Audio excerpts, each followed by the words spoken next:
Oh my gosh. Oh my gosh. An Umineko stream?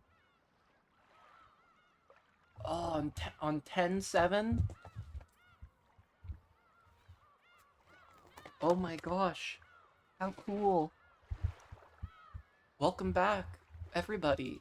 I I hope you're doing the liking, the favoriting, the subscribing, dare I say. Actually, please don't subscribe to me on Twitch. Please don't. It's a waste of money. Total waste of money for everybody. Unless you give me $50, in which case I get paid. Else case, I'm not getting paid, so there's no point in doing it unless you give me unless 25 people subscribe to me at once, because I get like $2.57 per subscription. So there's no point in doing it unless a lot of people do it, because then I get paid. And I have no emotes, and I don't really plan on having emotes because I would actually want to put effort into them, and nope, just no thank you. And there's like all these artists. You'd actually have to get a good one.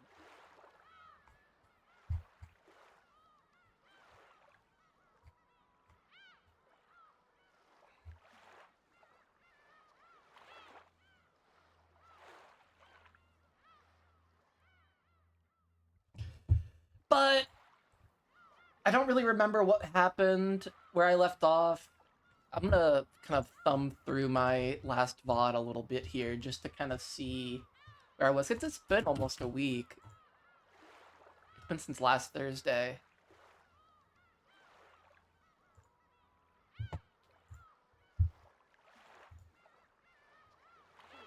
Oh, yeah, that's right. Okay. That was the last thing I saw was Canon and Jessica being killed, which is really sad.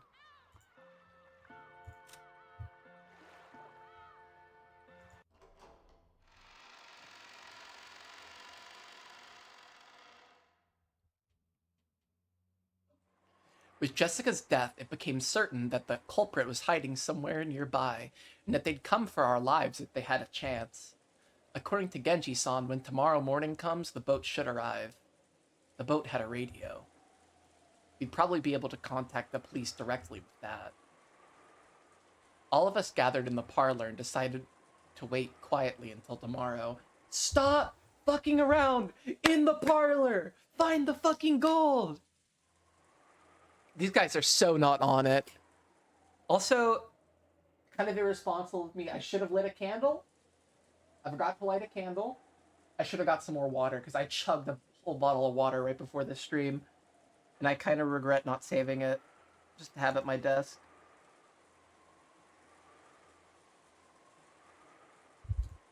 I proposed that we should search throughout the mansion for clues about the culprit, but Aunt Rosa rejected that, saying that if we managed to corner the culprit or maybe provoke them, it might lead to a third murder.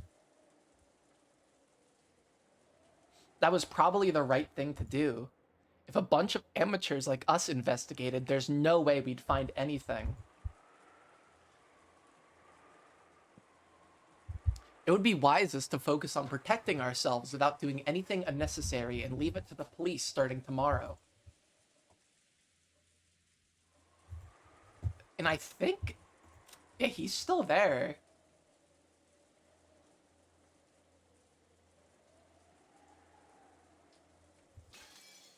We'd been tense at the beginning, but other than Aunt Rosa, by the way, happy new head of the Ashirmiya family, George.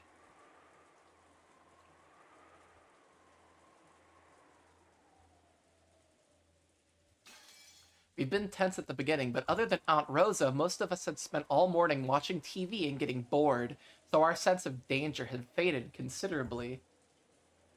When we thought about it, yes, 6 adults certainly had been killed together in the first murder, but that made it seem like some backhanded method like poison had been used. And for the second murder, we figured those two became sacrifices because they'd unfortunately been isolated from the rest of us. From this, it was possible to imagine that the culprit wasn't a large number of adults, and that they wouldn't be capable of killing this large group gathered in the parlor all at once. Right now, in this parlor, there's George Anaki and me, Maria, Aunt Rosa, Genji-san, Goda-san, Shannon-san, Kumasawa-san, and then Dr. Nanjo, for a total of 9 people. Are there 9 people dead? Yeah. Oh, wait. No, there's 8 people dead. Oh, plus, Kinzo up in his study makes 9. Or 10. 10. Furthermore, Aunt Rosa was even armed with a gun. Surely, with this many people staying in this room, they wouldn't be able to touch us easily. That feeling of security, along with the passage of time, allowed us to recover from the shock that morning bit by bit. By the way, lunchtime had just ended for us. However, it had been canned food lunch, a far cry from the dinner last night that Goda-san had skillfully made for us. Aunt Rosa also suspected that poison may have been used for the first murder.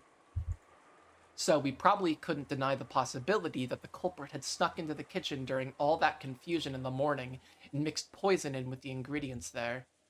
Aunt Rosa gave orders to all of us, saying that until the police came, we mustn't put anything into our mouths except for safe things like canned food. As a cook, Goda-san must have felt very let down.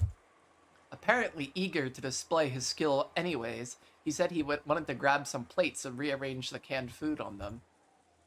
At first, Aunt Rosa had been reluctant, examining each one of the plates that were brought, but she hadn't been able to find anything to complain about. And Goda's chef-picked canned food lunch combo was born. Goda-san said something about the taste being savored not just with the tongue, but with the eyes as well. I see, it's the same canned food we ate for breakfast, but it's something feels completely different. Ugh. Battler, look! This is the wolves and sheep puzzle. Ugh.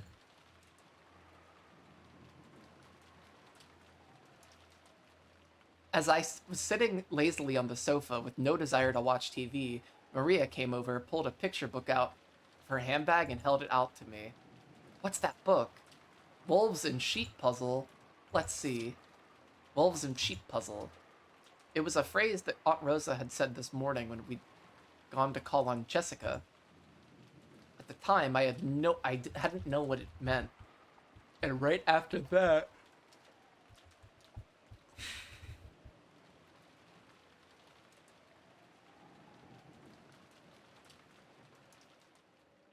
And right after that was that uproar when Jessica's corpse was found, so I'd forgotten about it completely. The book that Maria held out to me looked like a foreign picture book or something that had been translated. When I opened it, I realized that it was a book stuffed with riddles. Ugh. So you have a few wolves and a few sheep, okay? The puzzle is for you to take them over to the other side using one boat. I've heard of games with rules like that. So this is a version with wolves and sheep. Are we gonna get a graphic? I think we are gonna get a graphic. It was a very simple puzzle passed on from long ago. Let's try posing a question. On the right bank, there are 2 wolves and 2 sheep. Where's the grain? There's a boat that as many as 2 animals can ride on, and using it, you have to move all 4 of them to the opposite left bank. Usually I think about it going from the left to the right. But okay, that's the puzzle.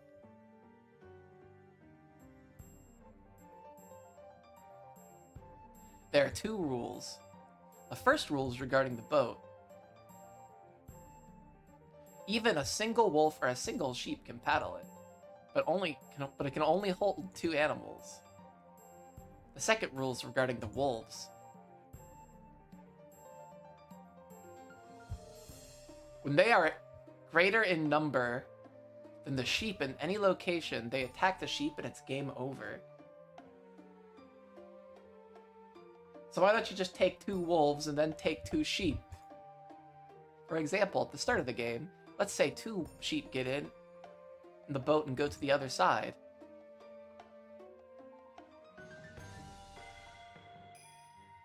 Oh, because the boat can't be empty.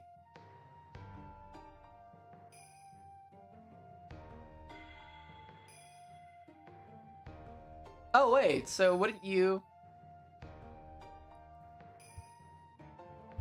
just go, like, wolf?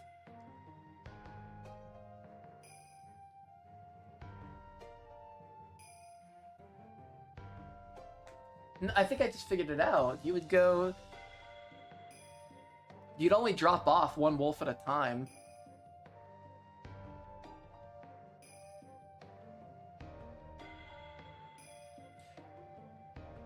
Like, you'd take a sheep and a wolf, have a sheep paddle back, have a wolf paddle back, or have a wolf stay there, actually.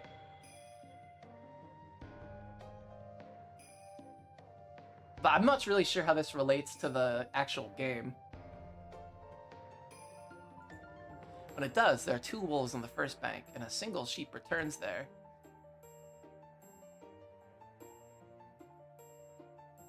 I need to see the graphic again, because I can't do it unless I see the graphic.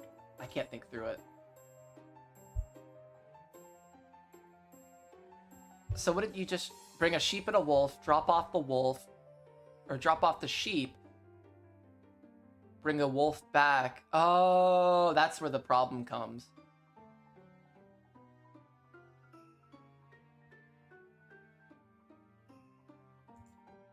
There, now I can think through it. Fuck. It's 2 wolves, 2 sheep.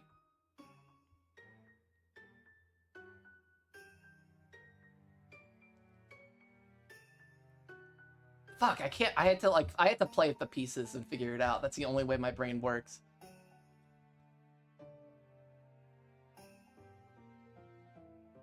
Two wolves, 2 sheep. You bring just a wolf, and then you bring just a sheep.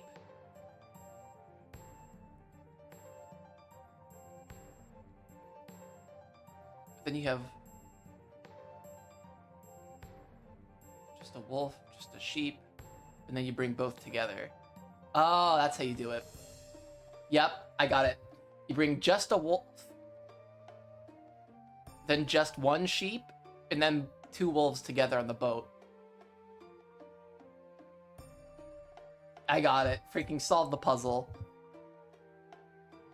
On either bank, or even the boat, there must never be more wolves than sheep. And you've got to shuttle them all across under these conditions. By the way, the right answer is to move both wolves to the opposite bank in the first turn. Then 1 wolf comes back. Oh. On the second turn, move 2 sheep to the opposite bank. Oh. What, aren't I right too? Then 1 wolf comes back. On the third turn.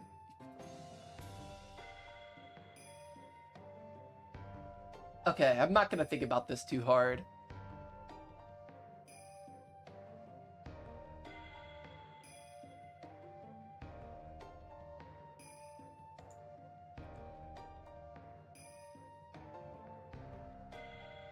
Partway, there may be the same number of wolves and sheep on the boat on either side, but that isn't a problem. You only lose when the number of wolves is greater. This book uses wolves and sheep as an example, but lots of people probably know the game using different characters. So I guess the way I learned it was like the fox, the grain, and the chicken.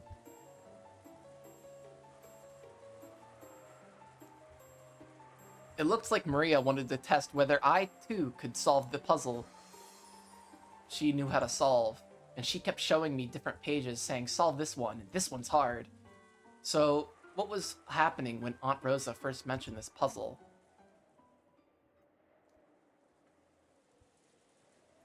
That's right.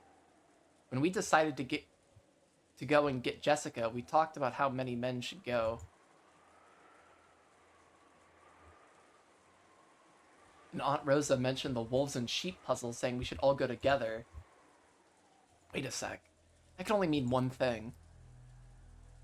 Aunt Rosa was saying that there was a wolf among us. So was she thinking that we'd be safe in the if the number of wolves and sheep was in balance? Oh, okay. But that the wolves would bare their fangs if the situation changed? At the time we found our parents' corpses, Aunt Rosa already suspected that the servants might be wolves. She'd sniffed out the possibility that, if while she didn't know whether it was all of them or some of them, there were wolves hiding among them. That's no surprise. That murder scene was very elaborate. It's easy to imagine that there were multiple culprits.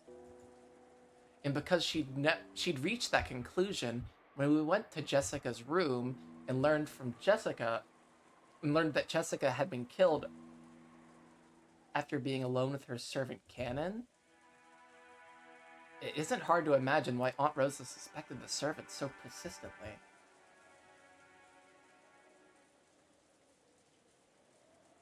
You servants, Goda-san is going to the kitchen to clean the dishes. Just in case, would you all please go with him? My apologies, everyone. Let us go as a group. Shannon, Kumasawa, we are going. Yes, yes, coming. Ho ho ho. Well then, George-san, excuse me for now. Yes, take care. Ah, Aunt Rosa, could I go as well? I'm sorry, but would you remain here, George-kun? There's something I want to talk to you about. Is that so? Sorry, Shannon. Anyway, take care. Don't be alone. Yes. I'm sorry, Dr. Nanjo. I wanted to consult you about something. Yes, what could that be? The servants put the dishes and empty cans on the serving cart and started to head out into the corridor. Behind them, Aunt Rosa was talking to Dr. Nanjo about something in a small voice. Understood. I will go. Yes, I'm counting on you. Where's he going? Dr. Nanjo closed the book he had been reading, rose from the sofa, and followed after the servants. Aunt Rosa stuck her head out into the hallway, and after seeing that they were completely out of sight, she closed the door and spoke. Listen up, everyone. With that, everyone here is in a Shiramiya. Yes, that's true. So you're saying that you've chased out all the wolves, Aunt Rosa? With that one sentence, Aunt Rosa's gaze grew sharp. Apparently, she had picked up on the sarcasm. She laughed lightly. Your mind sure works fast, Battler-kun. I like clever kids. It means there's less to explain. Ugh! Battler's smart? Can you solve this? Page 64 is hard. Ugh! Maria, go watch TV for a bit. Mama wants to talk with Battler-kun and George-kun. Ugh! Aunt Rosa. I heard about the puzzle from Battler-kun. I don't think it's wrong to be on our guards, but I also think there's such a thing as being too suspicious. Whether the real culprit is Beatrice or not, there's a reason for us to suspect that the servants are in on it. In the first murder, where Nissan and the others were killed, they were treated very brutally, right? Did that look like something that could have been done alone? Maybe the mystery guest, Beatrice-sama, worked all night and did it all. And what about the master key in the door to Jessica's room? Isn't that proof that one of the servants was involved?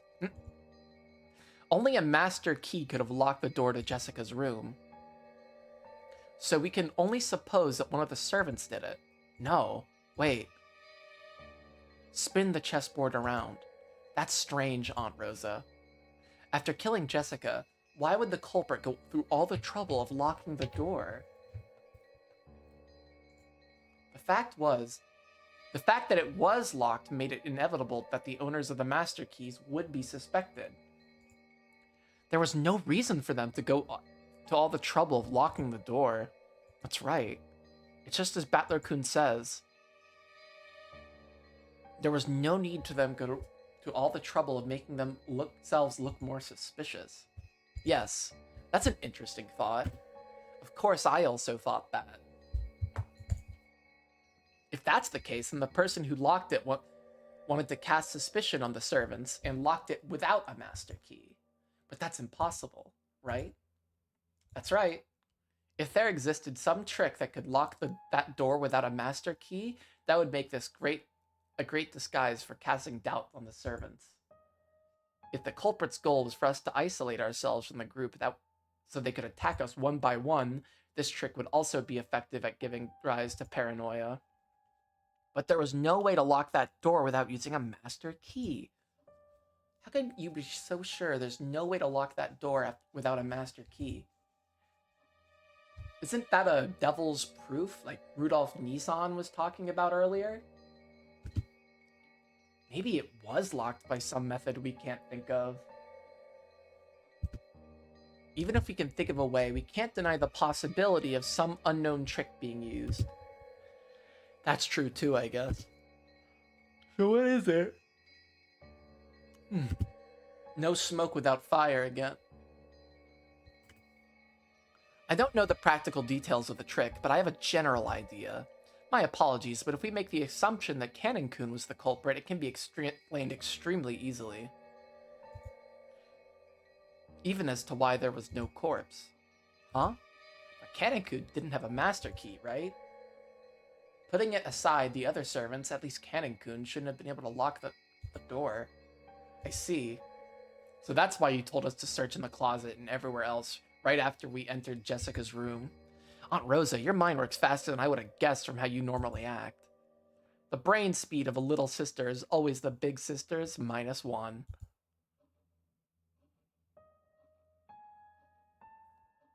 Right now, there's no one I need to worry about offending, which is just certainly a relief. George Aniki realized she was referring to Aunt Ava and seemed a little uncertain about how he should take that sarcasm. I'm sorry. Could you explain it so even I can understand? Cannon-kun's master key was in Jessica Chan's pocket, closed up inside a closed room. After the door was locked, it shouldn't have been impossible to put it in her pocket from outside the room, no matter what trick was used. That's not it, Anaki. If it was done the way Aunt Rose is thinking of, this trick could only be used by Cannon-kun.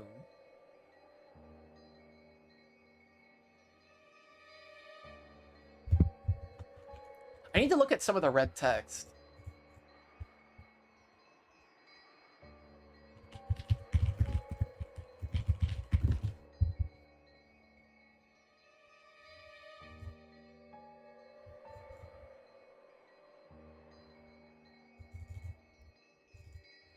Okay, I think I found them on Reddit.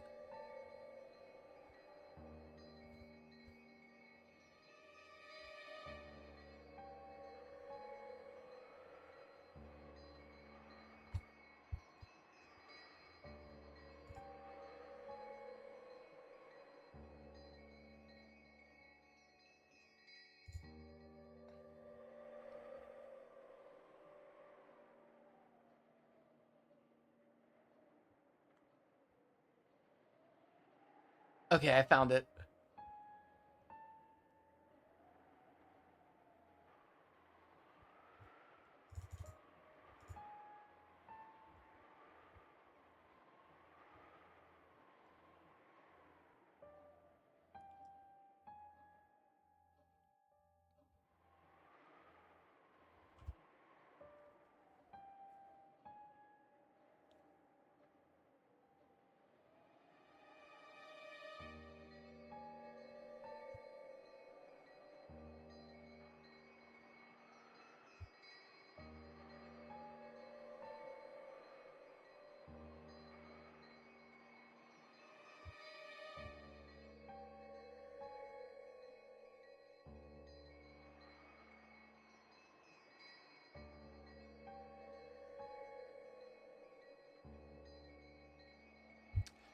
Yeah, it says the only master keys are the ones held by the servants, one key each.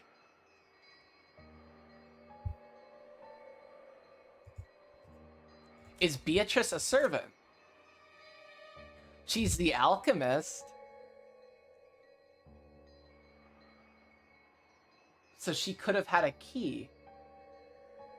I don't know. Fuck, this shit's difficult. I need to get water. I need to light a candle. I'll be right the fuck back.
And there. Okay, we're back.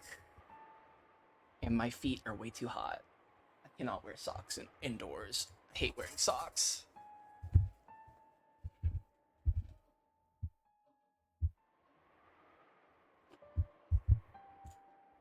Anti-socks, even.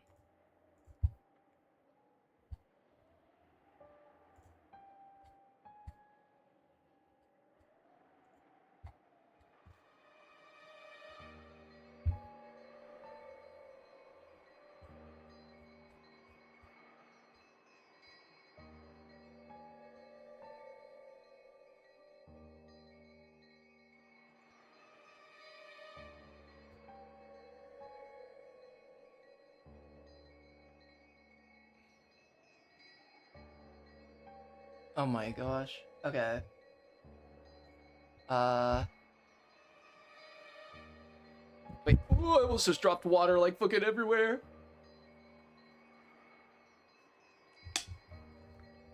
Oh my gosh.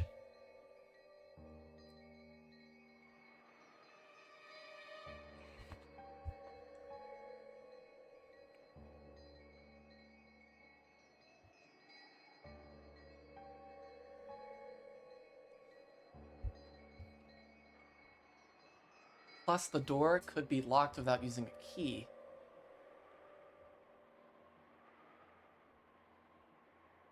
While the master key could still in Jessica's pocket. I think they mentioned. Did they mention where the key was? Like Jessica's key. Did they say it was like on the table?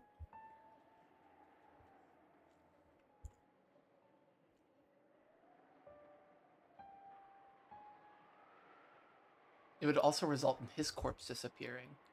How? How could he lock the door without a key? It's simple.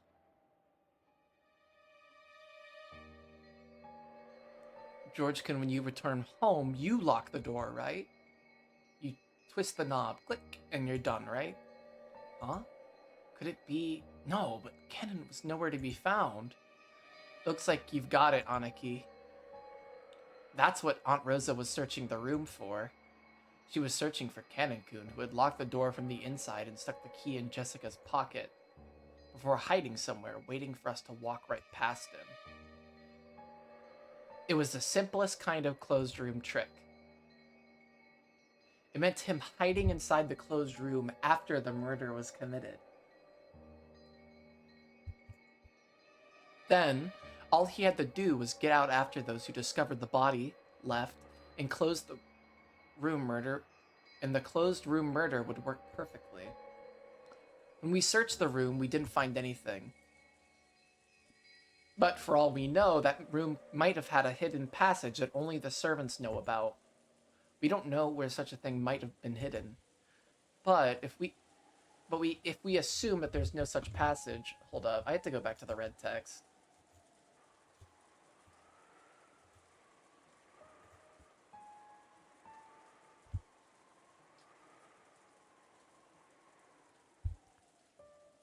Kenan was killed. There are no hidden doors.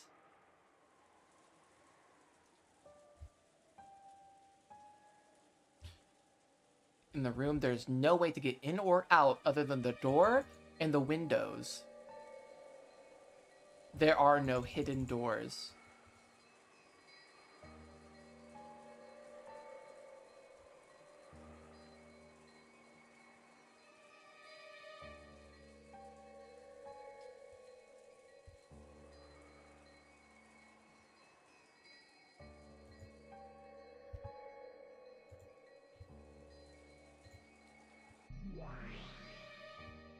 Oh gosh. Well, about that line of reasoning, I thought of that too at the very beginning. It's the kind of reasoning I hate most, so I want to destroy it right at the start. Cackle cackle. Kenan was killed in this room, right? You apparently suspected that Kenan was the culprit, so you made me repeat this to destroy that possibility right off the bat. Yes, I understand. So this is what I thought next. I made a theory where there were actually 3 people in that room. Jessica and Kenan-kun were victims. and the culprit, the guest Beatrice, was also there with them. You want to make it the human me who committed the crime without using magic. I'm also kind of partial to the human Beatrice theory. I see. A bizarre theory that suits you perfectly. Giggle, giggle. I guess that you killed those two, then locked the door from the inside, and that you carried Cannon-kun's corpse away using some secret method that normal people wouldn't notice. In other words, you used a secret door to escape. But you told me in red. You said no kind of hidden door existed in that room.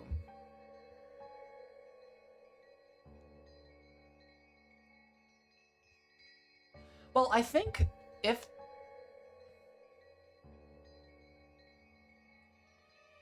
I don't necessarily think it would be that hard to move Cannon's body out.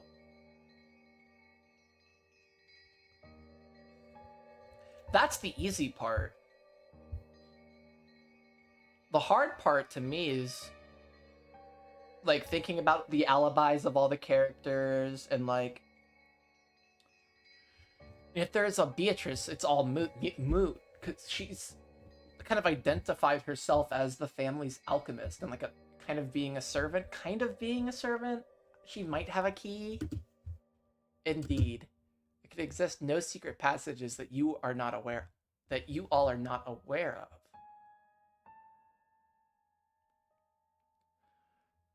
That just seems tricky to me. That wording is tricky.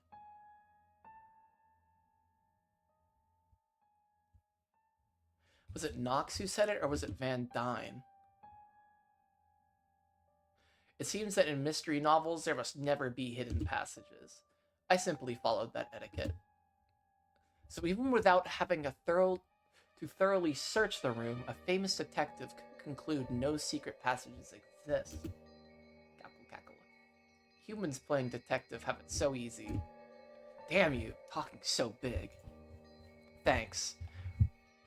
The mighty witch being so diplomatic. I get to conclude that the room has no hidden doors. Oh my god, that's about to be a huge change. Oh shit. Without searching the whole thing. Indeed, there are no hidden doors in this room.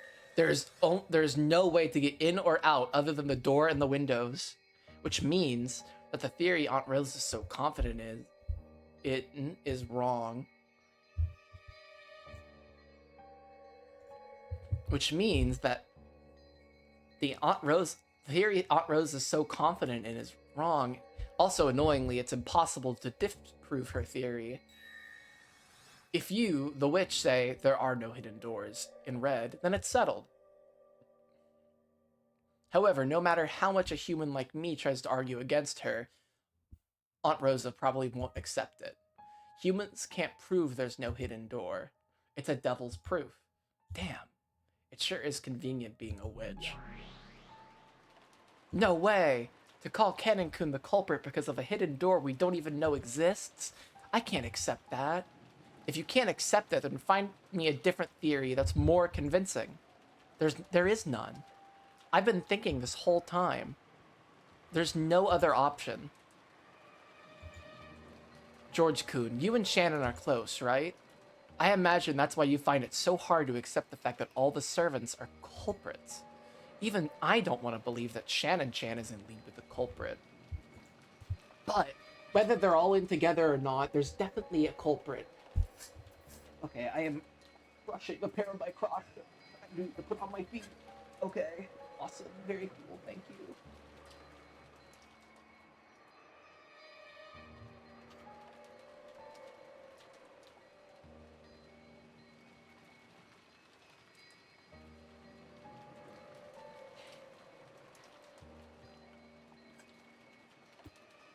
That point alone is something you absolutely need to understand.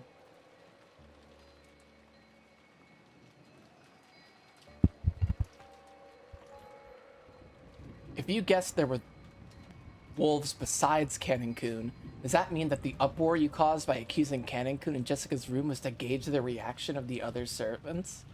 Yes, that's right. And as a result, I began to suspect them even more. There is certainly a wolf among the servants. Certainly. And just like in the wolves and the sheep puzzle, while they may be docile most of the time, they'll attack if they get the chance. Just like a Chan was a lone sheep on the boat. In Maria's version of the puzzle, they may not attack when there's an equal number of wolves and sheep, but our puzzle is different. Depending on the situation and the number of people, they'll attack even if there is a balance. Just like when Jessica Chan was killed. Then there's something that makes me mad. If that's true, then when you made Shannon go to the kitchen, you put her in a dangerous situation, didn't you? We should go to the kitchen right now, too. No matter who may or may not be the wolf. If staying together means we remain in balance, I think we should keep it that way. Shannon-chan went to see father along with Genji-san. At that time, she was supposedly isolated, but she wasn't killed. Also, Kinzo could have done it. Oh wait, no, because he was with them. He could not have done it.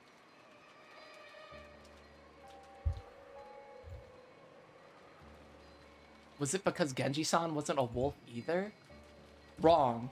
It's because they were both wolves. Shannon isn't the kind of person who would take part in a crime. I can't let a comment like that slide, not even from you, Aunt Rosa. I demand that you take back what you just said. I hate saying everything in front of Aniki, but the way you're arguing, it feels like something Aunt Ava might say. It's like you're automatically assuming that you're right, unless we can counter your argument. But you can't fight against your own blood after all, Aunt Rosa. Even I can't think of myself as very praiseworthy right now. But guess what? I'm a mother. I'd become a demon to protect Maria's safety, which is why I kick the shit out of her. I really wish I could shut myself away somewhere alone with her. But I also plan to act as a mother to you two. Right now, you're practically my children. Even if you aren't my own, I won't forsake you, no matter what. Well, thanks for that. I just wanted to warn you not to be careless as your mother. Stay where I can see you at all times. I will protect you. At the same time, you'll be observing us to make sure we aren't wolves. Yeah, thanks a lot for that. Can you, Aunt Rosa, prove that you aren't a wolf yourself? Yes, I can. That's a quick answer. How? With this. This is my proof.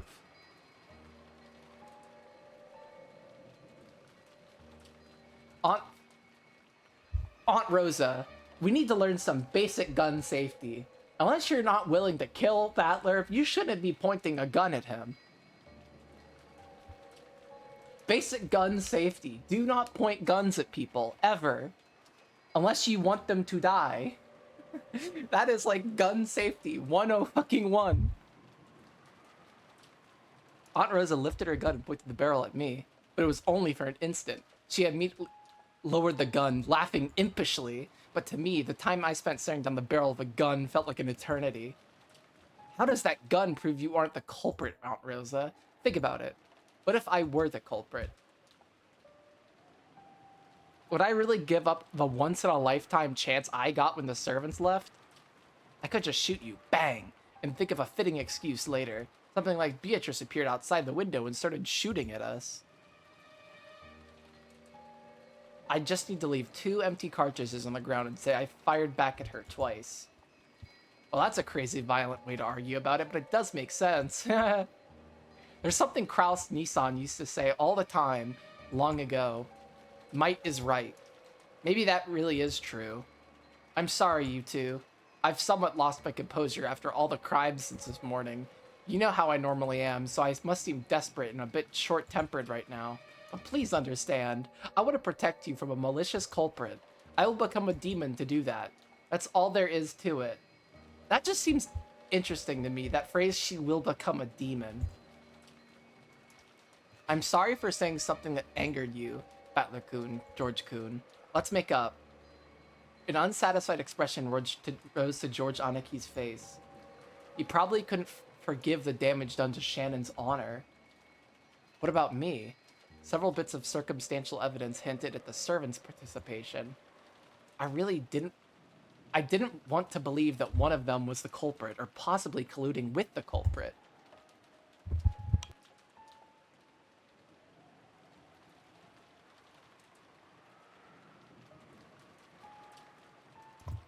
Oh my gosh, I ate Chick-fil-A today, and I'm like fighting with it right now. I'm like fighting my life for it.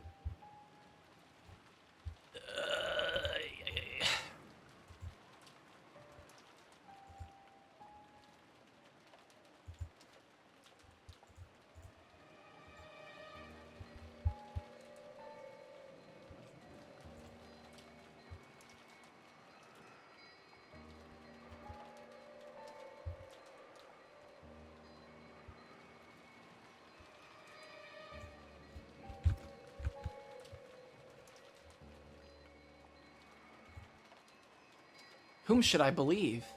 In the first place, who is the culprit? Are there accomplices? And if so, how many? It seems I've only been suspecting the people we know. I quickly forgot that 19th person, the guest, Beatrice, who arrived yesterday and boldly claimed to be the Golden Witch. In fact, I still haven't seen her face. I heard she greatly resembled the witch in that portrait, but since I haven't seen her directly, no matter how hard I try, it doesn't really feel like a 19th person is on this island.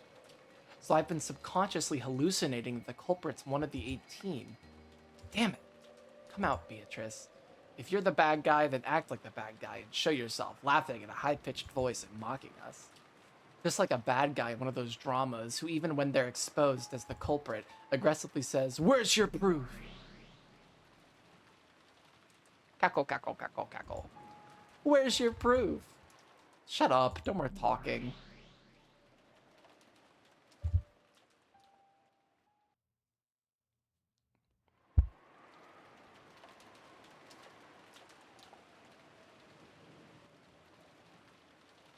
There were 5 humans in the kitchen, but it was very quiet, filled only with the sound of the rain. It was only accented by the sound of Shannon and Kumasawa washing the dishes. Goto was using the leftovers from breakfast and lunch as ingredients for a soup.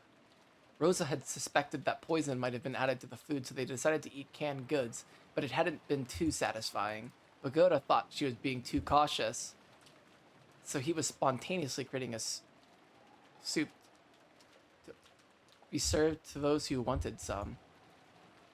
Shannon and Kumasawa were washing the dishes that the food had been arranged on.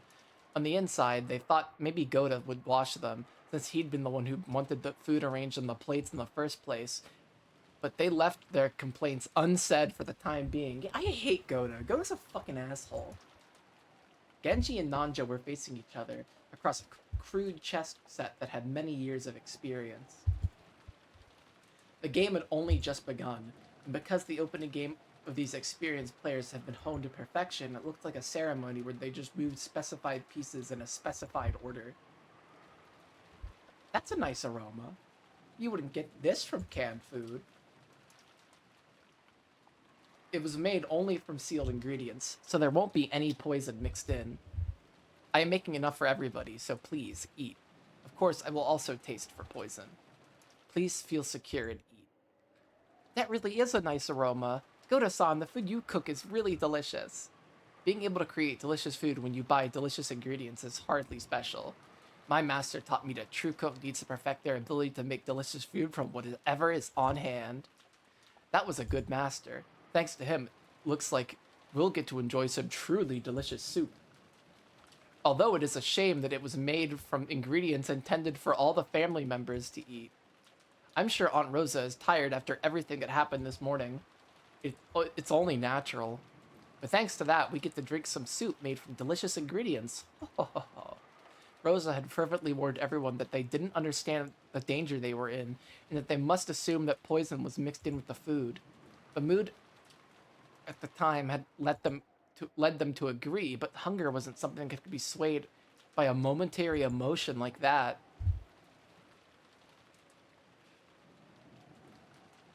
Ironically, we've ended up with a soup that we normally wouldn't be able to savor.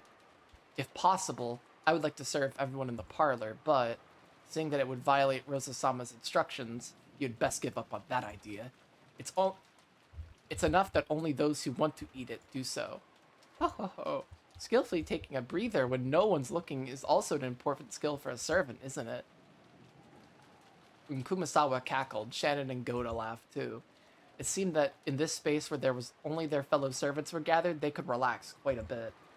Shannon didn't like Goda's occasional dishonesty, but she knew that there was no falsehood in his childish smile when he cooked, nor in his desire for people to enjoy his food. So even though it was a little aggravating to be made to wash the dishes, she couldn't really hate him.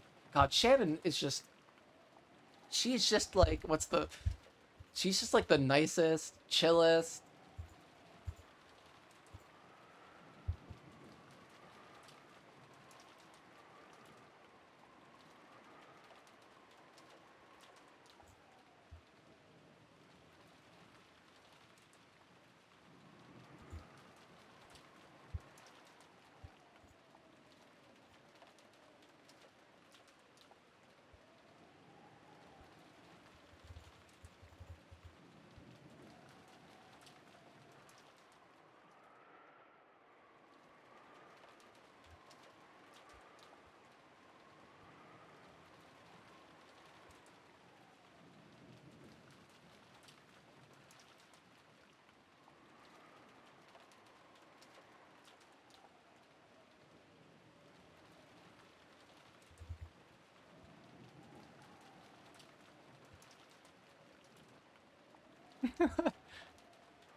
Oh gosh, I'm getting distracted.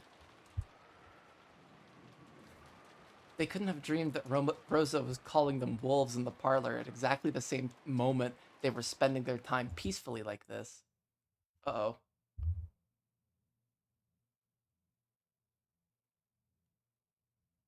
At that time, several of the servants heard a sound like something being dragged, and then a thump. It seemed like the sound made by a servant outside the back door when they were carrying a mountain of trash bags on a rainy day. Or maybe when a servant was returning from work wearing a raincoat. So at first, that sound didn't seem like anything out of the ordinary for any of them. But they soon realized right now everyone was either in the kitchen or the parlor, so who could possibly be at the back door? As the servants all looked at each other, they checked to make sure that each one of them knew what that sound meant. Could it be? The servants knew the mansion's layout very well, so they understood how incomprehensible it would be for someone from the parlor to actually go outside in this typhoon.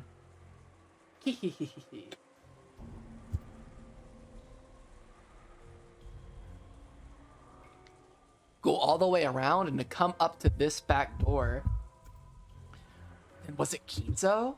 They couldn't imagine that Kinzo, who never left his study, would dash out into the middle of this typhoon and come to the back of the house where only low-class people ever entered or exited. I don't know. Kinzo's also freaking crazy, so we really shouldn't. That wasn't our imagination, was it? Ow, ow, ow, ow, ow, ow. She just made that Yoshi noise. Shannon and Kumasawa drew close together, fearfully looking at the back door. Who was it? Who is it? As Goda fearfully approached the back door, he called out. And his eyes flashed toward the butcher's knife that sat in a nearby sink. He didn't pick it up yet, because there was a possibility that it was still a member of the family. However, that possibility was impossible. There was no response from across the door to Goda's initial question. Maybe his voice had been so quiet that it hadn't reached through all the wind and rain outside. Genji-san. Yes. Stand back. Dr. Nancho and the woman? Who in the world could it be? Genji took a knife with a classical design from a stationery box. Beatrice exists. Magic is real.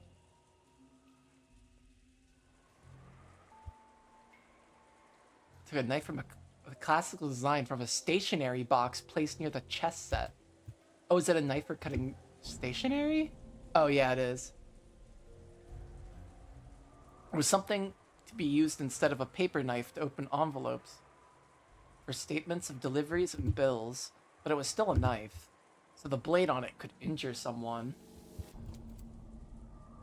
Genji hid it in his sleeve with a well-practiced motion. Then he approached the back door himself, giving Goda a silent nod. Goda cautiously approached the back door and slowly started to open it.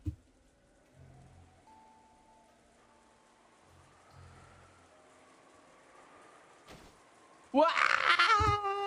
The shadow of a person suddenly shuffled into sight, landed on its knees, and fell over. Goda fell backwards on his backside and couldn't give up. What the fuck? The human shadow was soaked in rain, smeared with mud, and drenched with blood. Oh, did they actually throw Cannon out the window and then lock the door? And lock the window? Is that what they did? Cannon-kun? They did throw him out the window. Oh my god. Cannon-kun! Cannon, are you alright? Dr. Nanjo. It was Cannon. His breath was feeble, and the puddles of the mud he left were quickly drenched bright red. When Dr. Nanjo held him and turned him face up, there was a deep, gruesome wound right in the center of his chest, as though he'd been stabbed there by a spear or something. Even now, deep red blood poured out from there. If only we had a freaking map of the household. I'd love to know if he could have fallen out the window and maybe crawled his way over. This is horrible. What shall we do? Get a first aid kit? A first aid kit? Cannon-kun, place your hand against the wound. Please push firmly. Let's carry him to the bed in the servant room. Everyone, please lend a hand. Come now, Cannon-san. Please hang in there a little longer. Hang in there. It'll be okay. So don't take your hand from the wound. At any rate, let us carry him to the servant room. Kumasawa, inform Rosa that we have found Cannon. What? Wait, not Rosa-sama? Please wait. Cannon said not Rosa-sama.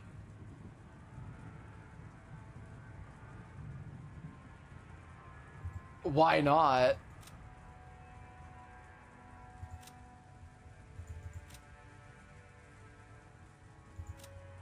What the fuck?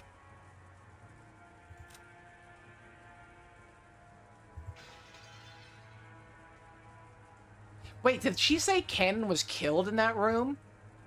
Let me go back. Cannon was killed in this room, so what am I seeing?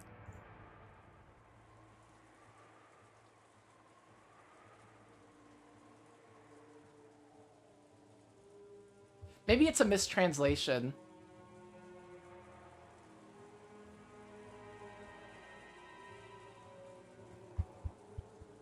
You know what? I think I'm asking too many questions before we even figure out what the fuck happened, so I'm gonna shut the fuck up and read. What do you mean, Cannon-kun? This is not the time for that. This is no time for that. Let us quickly carry him to the servant room. Kumasawa, do not tell Rosa-sama yet.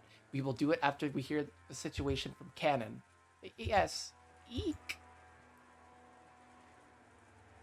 He had told them not to tell Rosa. Oh! In this way, what's gonna happen is all the servants suspect Rosa, and Rosa suspects all the servants, so it's fucked. It's fucked.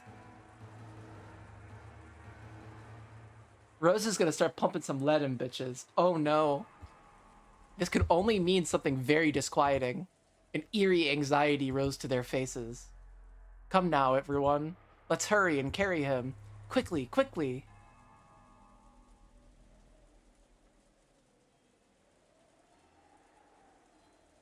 Cannon's wound was unbelievably deep, and judging from Nanjo's pale face, it was a miracle that he was still conscious.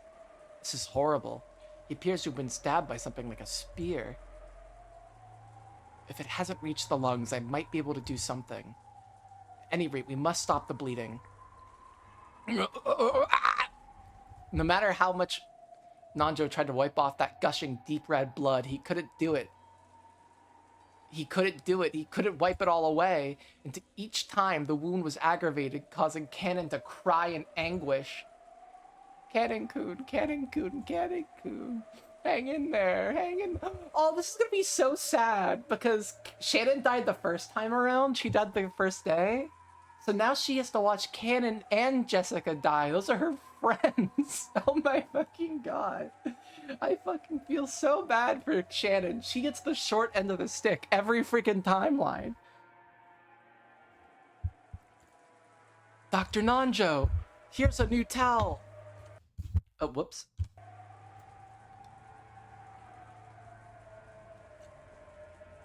How horrible. What is his condition? In all honesty, this is so severe I cannot believe he is alive. Maybe the location of the wound was fortunate, but the blood loss is too horrible. A blood transfusion is necessary, but that will be impossible until tomorrow.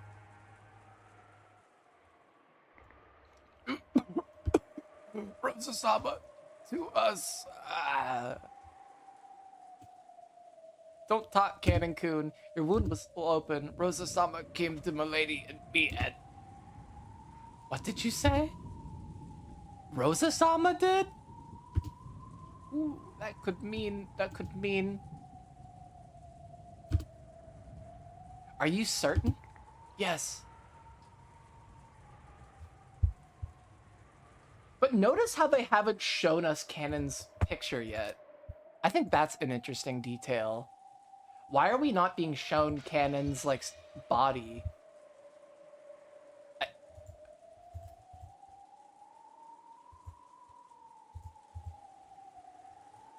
Yes, I'm certain it was Rosa-sama. Come now, don't speak anymore. Kumasawa-san, please grab another first aid kit.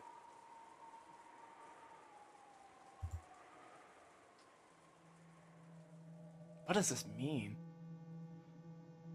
It can't be Rosa. Right? Means, motive. What's the third M? Shit. Method? No.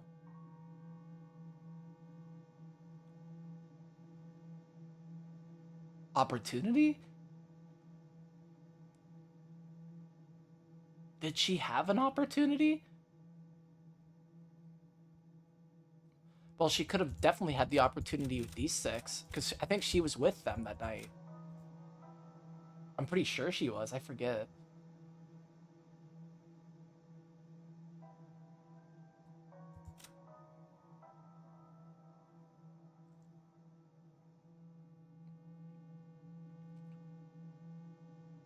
What if she's, like, really mentally ill?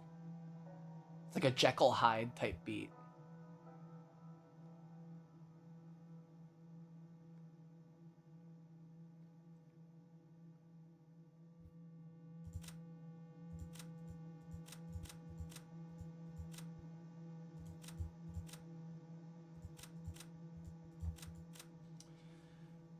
This is tricky. Genji-san, is it possible that Rosa-sama did such a thing? I do not know. Disregarding Nanjo and Kumasawa, who were struggling hard and stained with blood as they tried to stop the bleeding, Genji and Goda faced each other. Because of what Cannon said it was the truth, Rosa was the culprit who killed Jessica. Curse you, Rosa. How could you do that to milady? I'll kill you! I'll kill you! Cannon screamed even more hatefully. His hate-filled voice made it seem like he was seeing Jessica being harmed right before his eyes. Certainly Rosa-sama may have had a reason to kill milady. If everyone in the Yoshirimiya family were destroyed, the inheritance would all go to Rosa-sama. So if Battler and George-sama are in danger. Not only is Rosa-sama holding a gun, but right now they are the only ones in that lounge. Genji-san, isn't this the situation quite perilous? Shannon suddenly ran out into the corridor. Her expression was complex and tragic, as though she didn't know what to believe. Don't be alone, Shannon, please. Shannon ran. To where? The inside of the mansion had been scrupulously cleaned, so it probably wouldn't be easy to find. She might find it if she searched the rose garden, but they'd probably all been lost in this wind and rain. That's right, the boiler room isn't cleaned very often. If she went there, she might be able to find it. Shannon ran downstairs to find that in the underground boiler room.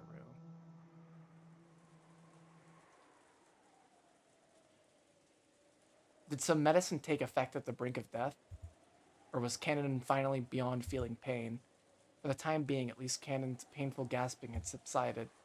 Nanjo apparently didn't view this as a very good sign, and he didn't let his eyes off Cannon for a second. What is Shannon doing? Kumasawa firmly gripped Cannon's hand and kept encouraging him, so that the willpower keeping him alive didn't fade away.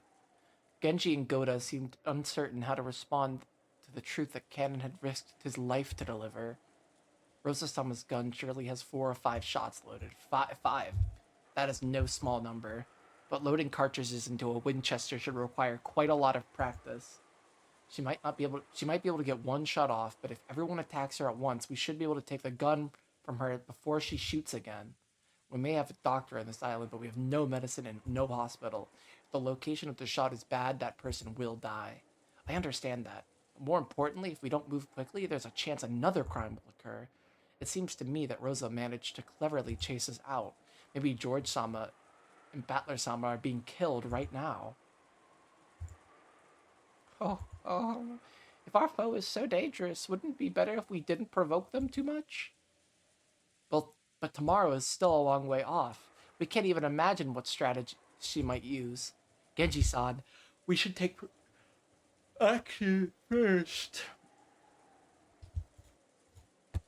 If we can at least steal the gun under some pretext, it might work out.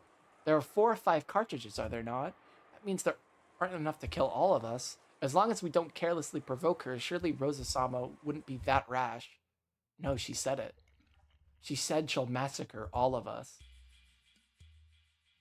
Cannon, who they thought was sleeping quietly, suddenly started talking briefly, almost as though he'd been awake this whole time and suddenly opened his mouth. Cannon looked firm and steady, which relieved Nanjo a bit, but considering the depth of that wound, he couldn't wipe away a certain creepy feeling. He knew because he was a doctor. After losing so much blood, Cannon might easily have lost consciousness, and yet somehow he was still intensely aware of his surroundings. Was it youth? Or was it tenacity? Sometimes the power of a human life surpassed common knowledge. While stopping the bleeding, Nanjo had groped around a bit inside the bleeding hole with tweezers, making sure there was no foreign objects inside the affected area, and the great depth of the wound had shocked him. It certainly reached far as his lungs, and yet, no, the fact that he's still alive is wonderful. But Cannon had spoke clearly. He'd hatefully stated that the one who named Rosa made this wound, cursing and raging over and over again. There he is.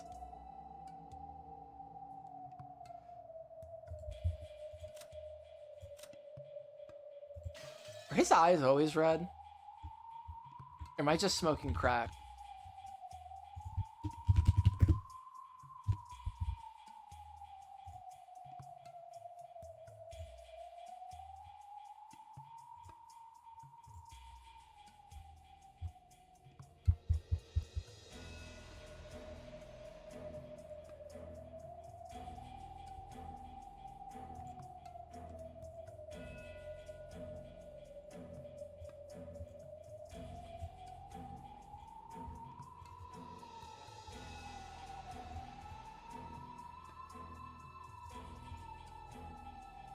Hold up, I'm going through my old VODs to see his eye color. I don't know, something...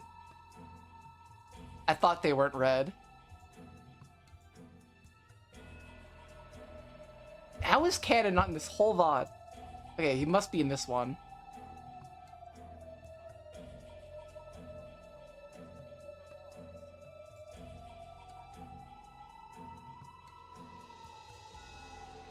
His eyes are fucking blue! I'm fucking a genius. I'm a fucking genius. There's something fucking fishy going on. Holy shit, we notice it right away. I knew shit was up. Evil cannon. She wants to kill everyone by any means necessary before the typhoon passes so that she can have the master's wealth all to herself. She told me that clearly. Damn! What a person! Genji-san, what should we do? Are there any weapons we can... I can find it hard to believe to think that Rosa-sama would say something like that. Evil cannon! Genji-sama, it isn't a question of whether you believe or not. She told me. I heard it. Why won't you believe me? Don't get up. You'll harm your wound. Cannon sat up on the bed, speaking to Genji, who didn't seem to be willing to believe Cannon's story. She'll definitely kill all of us. She must have killed everyone in the parlor by now. If we don't kill her first, we'll definitely be killed first. Just like how I was killed first, everyone else will also be killed first. Kill or be killed. Kill or be killed or be killed. Cannon-san, does that really not hurt? When is this? This is after, we're still on episode 2. Yeah, after the sheep and wolf part. So we had the whole dialogue about the sheep and the wolf. And that's it, pretty much. Oh, this? This is nothing. What do you mean it's nothing? It really isn't a big deal. It doesn't even hurt anymore. It's really nothing. As Cannon said that, he began to untie the bandages that had been painstakingly wrapped. A gruesome hole in his chest was immediately exposed. Cannon-san, you mustn't do that! Lie down, quickly! I said it's fine. Hey, see? This is nothing, right? Cannon showed off his gaping wound, which was still spitting out foamy blood. Everyone averted their eyes reflexively. Look, I told you it wasn't a serious wound at all. Stop, you mustn't play with the wound. Come on, you see? It isn't a deep wound at all. Look, look! Cannon held up 2 fingers, showed them everyone, and he started to stick them into his gruesome wound right at the center of his chest. Plunging, slimy, squishy, wet. The fingers went in deep, all the way to their bases. Squish, gloop, bloop. Eek! Cannon's hand, stop it! Those fingers were sticking all the way into his chest, up to their bases. And he slowly pulled them out, exactly the same way. The fingers he pulled out were stained a sticky, solid, deep red color, and there even was a thread hanging. Ugh. The fingers were covered up to their base in deep red. What in the world? See? It is not a serious wound at all. See? Oh, there's the cackle. At that moment, the door was slammed open and Shannon appeared. Even after she saw Cannon stained with fresh blood, her impregnable expression didn't falter. Hey, Nason. Where'd you go? I'm on the verge of death here, so where'd you go? That's right. I went to the boiler room. There was something I had to find. More important, she's gonna get the axe. She's gonna kill him with the axe. There's something I need to ask you. Are you really Cannon-kun? Huh? What? It was only natural. Everyone believed he was Cannon, so they couldn't understand the meaning of Shannon's question. I noticed his freaking eyes were different.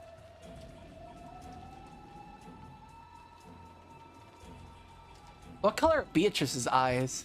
Plus, notice how they, blacked out his portrait here to kind of make it a little harder for you. Beatrice has blue eyes. Shannon has blue eyes. Enzo has blue eyes.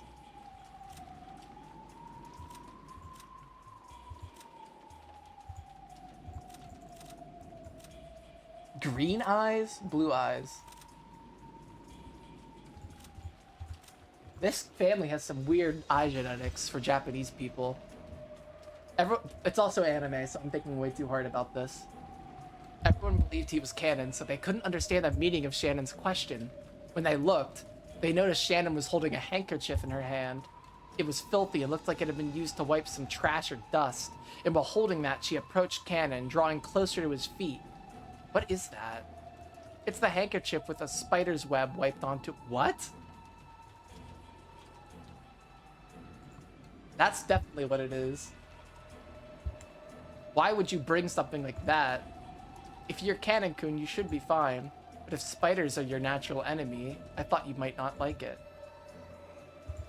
Ha ha ha. Are you kidding? Why would I hate spiders? Sorry, I'll try it. Shannon-san. When Shannon brought the handkerchief close to Shannon's thighs, something happened in an instant. It happened all at once. The human eye couldn't have followed it. Cannon jumped like a wild goat, fleeing from the thing Shannon was holding. Then, from his arm, some kind of afterglow flashed purple and drew a curve through space. The arc, which drew 3 beautiful purple curves, traced across the throats of Nanjo and Kumasawa, who had been tending to him. In an instant, Nanjo and Kumasawa's throats opened like gaping mouths, and then the blood really started spewing out. A third purple curve should have traced across Shannon's throat, but Shannon wasn't there. Because Genji, who had been behind her, had wrapped his own arm around Shannon's neck and pushed her back. This all happened in an instant. Freaking Genji's on fucking business. Meanwhile, these two are dead. In an instant, it took Goda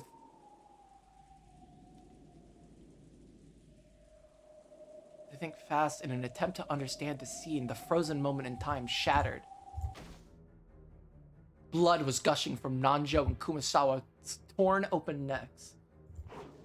Cannon jumped and kicked off a picture frame that had been hanging from the wall behind him, springing towards them like a cat, aiming for Shannon's throat again. But Cannon's target once again disappeared from in front of him because Genji had pulled Shannon again, and the two had fallen to the ground in a defensive crouch. Nice reflexes, you senile old furniture. Goda. Ah! Even Goda was no fool. Even if he couldn't fully understand what was going on, he at least realized that this cannon wasn't seized. His own life would be in peril. He sprung at Cannon with his huge body, pushing him up against the wall. All his weight and physical strength. Goda, what the fuck are you doing? Go get Rosa. She has the gun, you asshole. He's dead. Let go, fat ass. Another purple curve was drawn from the tips of the fingers on Cannon's right hand. And when he raised that hand like a sword aiming for Gona's back, there was a loud thunk. Because Cannon's hand had been pinned to the wall, he couldn't tear his palm away from the wall. Sticking out from it was the knife Genji had thrown. Genji's a fucking badass! Under normal circumstances, it would have been surprising to see someone as old as Genji handle a knife so skillfully. Oh, we're in shonen territory, boys. Let's fucking go.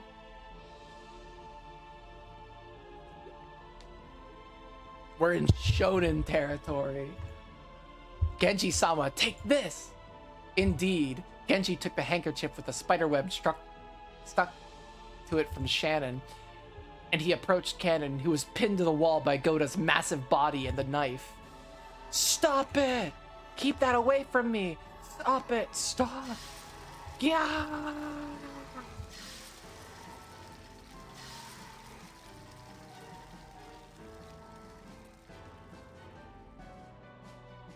When Genji pushed the handkerchief up against Cannon's face, there was a sound just like setting meat on a red-hot plate. Of course, the smell was the same, too. He was horribly burned, festering in filthy red and black and crying out in his death throes. Cannon's body burst open and scattered. It was almost as though a balloon filled with gold leaf had popped. The entire servant room was completely buried under a storm of gold leaf. No, a cloud of gold butterflies. Those butterflies began to softly fade as though into water, or rather into empty air itself, and afterwards all that was left was the 3 survivors sitting on their butts stained with blood. However, not everyone was merely stained with blood. Some of them were lying on the ground, spurting out blood themselves. Kumasawa! Dr. Nanjo! Slits so sharp they looked like they cut your fingers if you touched them open wide, and large amounts of blood pouring out. They should already be dead. What was that just now? Goda, have you been injured? I am fine. But what did we just see? What happened? I know I pushed that thing against the wall of my own hand, but even I cannot understand what happened. Goda looked at his own hand. The bright red blood left from his scuffle with Cannon definitely remained, and yet Cannon was nowhere to be seen because he had disappeared. He had transformed into gold butterflies and scattered. Goda kept screaming alone, without a clue what was going on.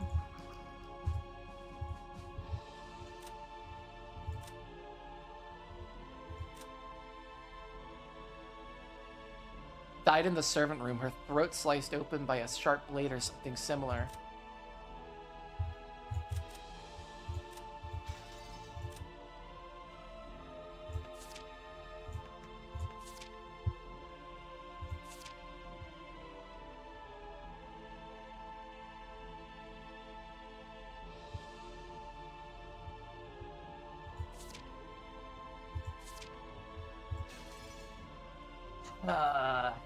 Shannon sobbed in front of Nanjo and Kumasawa's remains as Genji watched over her, silent as always.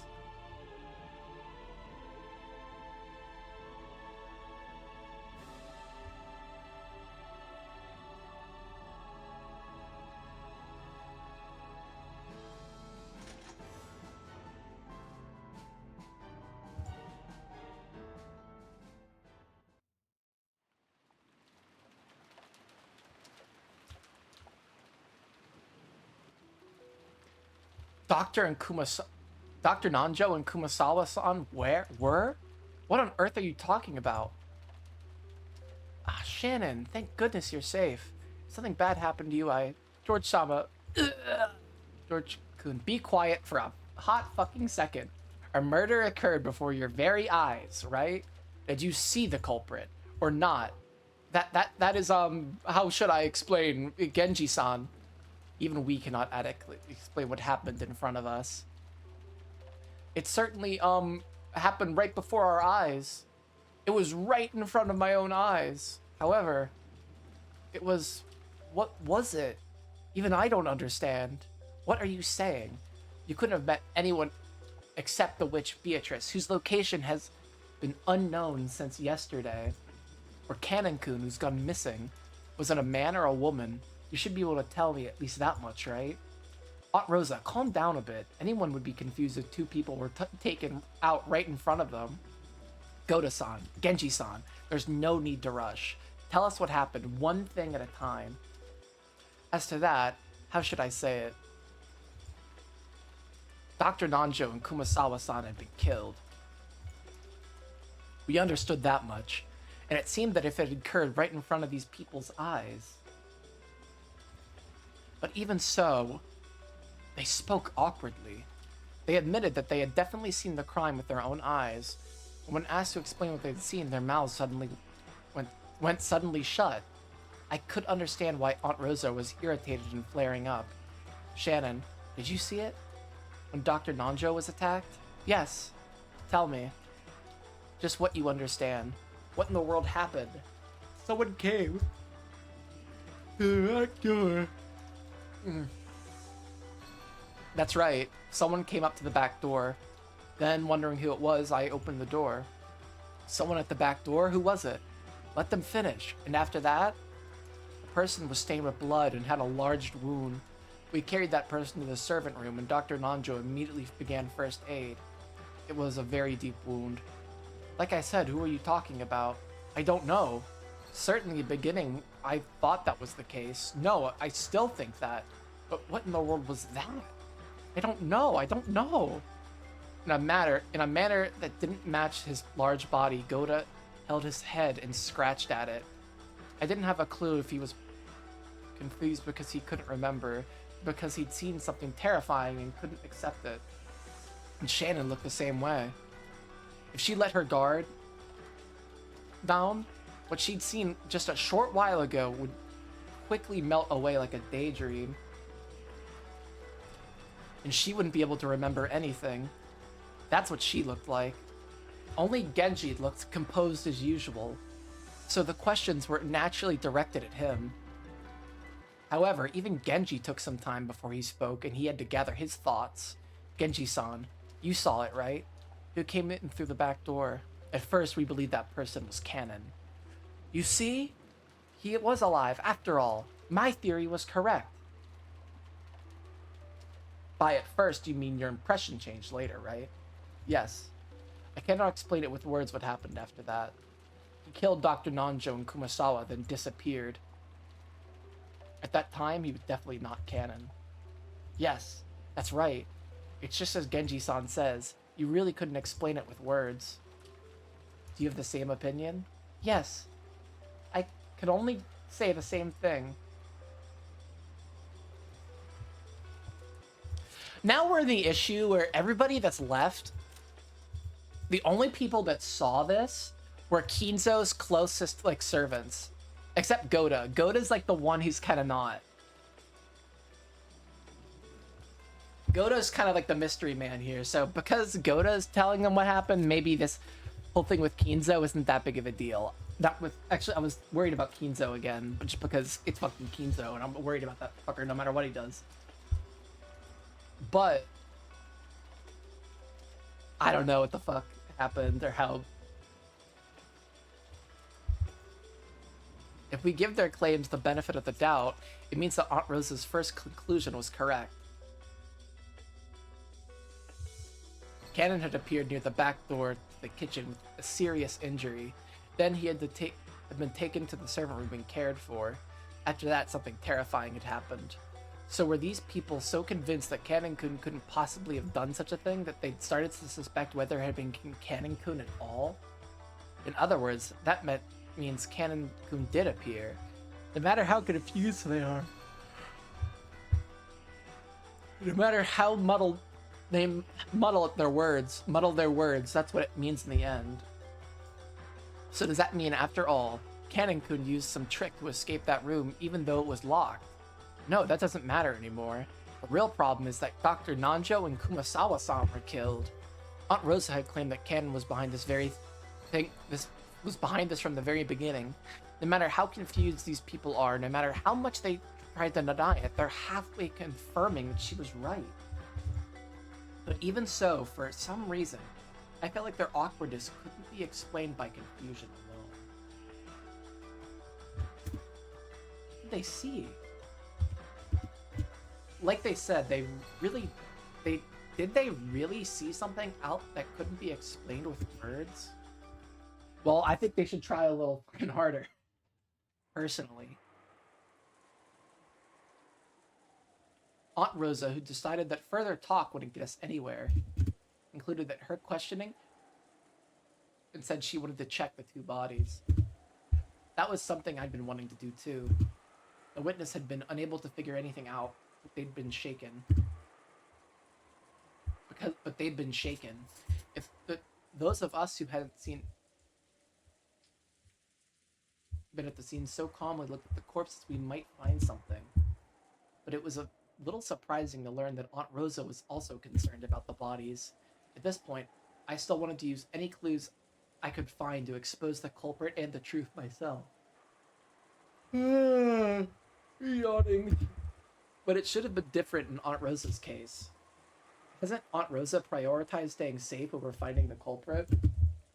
I couldn't really see why she would go through all the trouble of leaving behind our barricade in the parlor just because she wanted to check the bodies. We will all go to the servants' room together. If we move together, it'll be safe.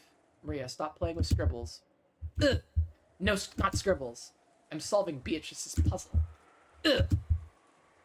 Beatrice's puzzle? What's that? Show me too. Oh, 2 servants were killed, and then 2 other people were killed.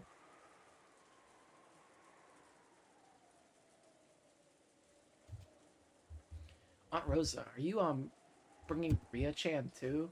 It seems that George Anaki was against the idea of bringing Maria to the bloody crime scene, but considering that Maria would be left all alone if left here, it'd surely be much safer to take Maria with us. But in the end, it was just Anaki's irresponsible humanism. We decided that all of us, including Maria, would go to the servant room. What does this all mean? I need some red text up in this bitch.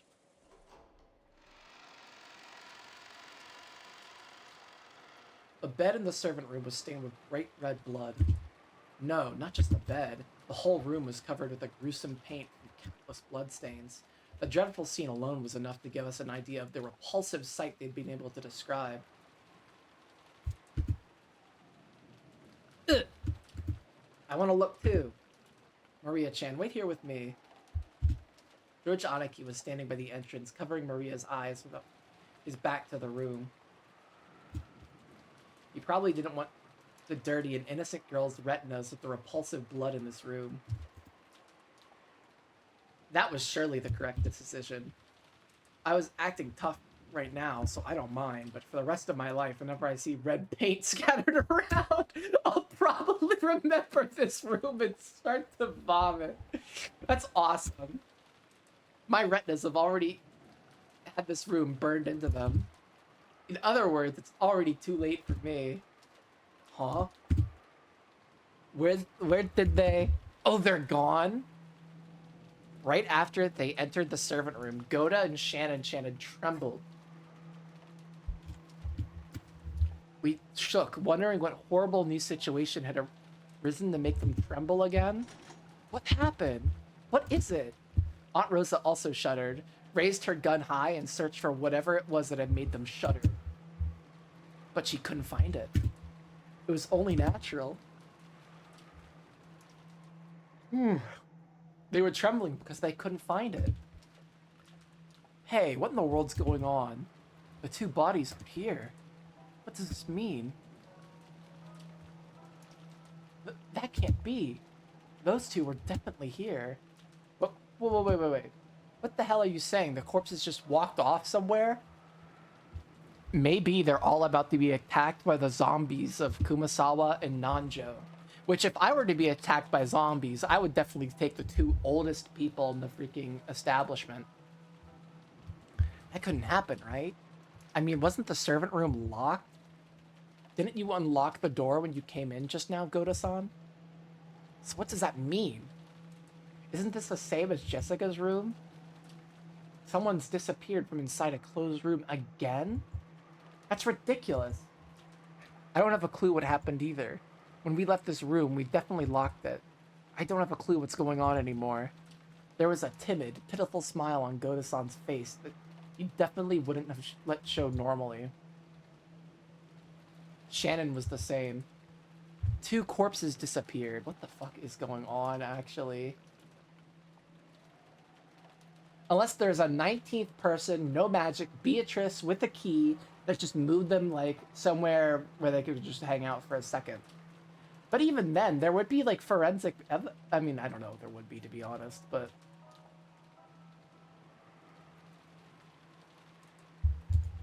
And furthermore, they disappeared while the other door was locked.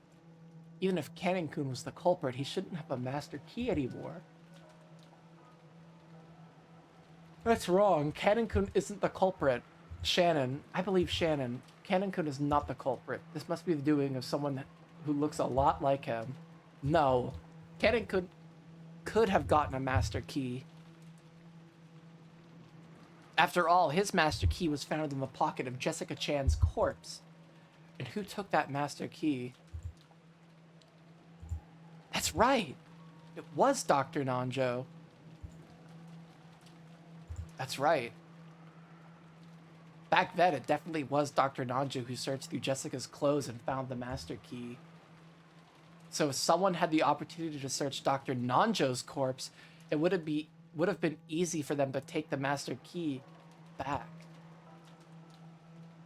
Aunt Rosa searched under the bed and in the locker. By now, I also understood what that meant. If you assume that there are two culprits, this could be easily explained. The first person was Cannon-kun, or maybe an imposter who looked like him. He finished off Dr. Nanjo and ran off somewhere.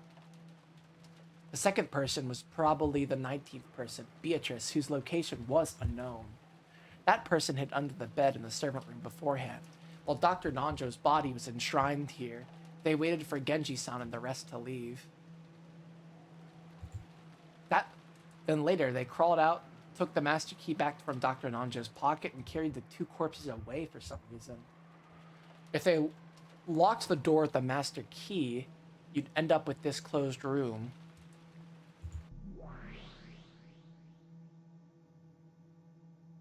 Cackle, cackle. You constructed that one pretty fast, basing it off your reasoning from Jessica's room.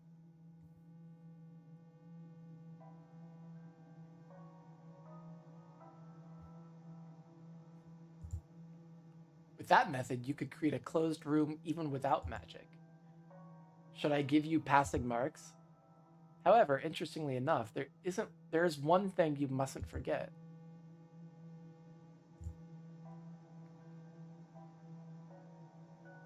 If the culprit took back the master key as you suggest, then they must have known that Nanjo took the master key from Jessica's body. Ooh, that's right. Well, what about Kumasawa?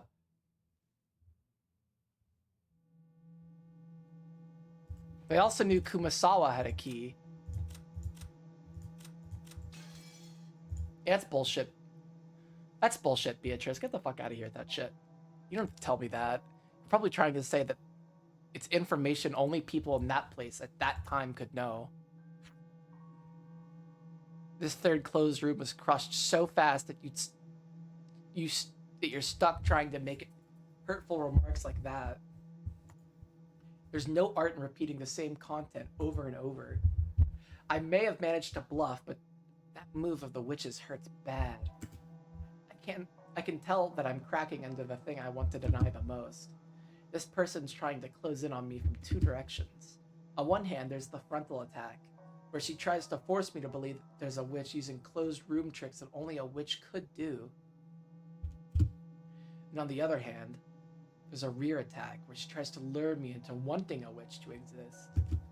By strengthening my suspicions of those close to me.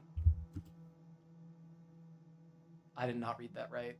In the first closed room, the chapel, she used the frontal attack, but it didn't work on me. So by the second closed room, and now on the third closed room, she's definitely changing the direction of her attack. However, the fact that she is changing the direction of her attack proves that my resistance is having some effect. And she must have been given up on the frontal attack because she clearly can't win with it. I tried to settle my unease before thinking these things, but apparently the witch had seen through me long ago.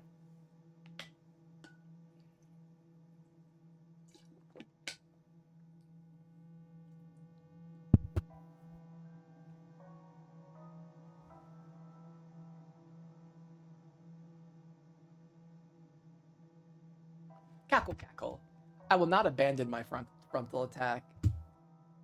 A rear attack only has meaning because it advances the same time as the front.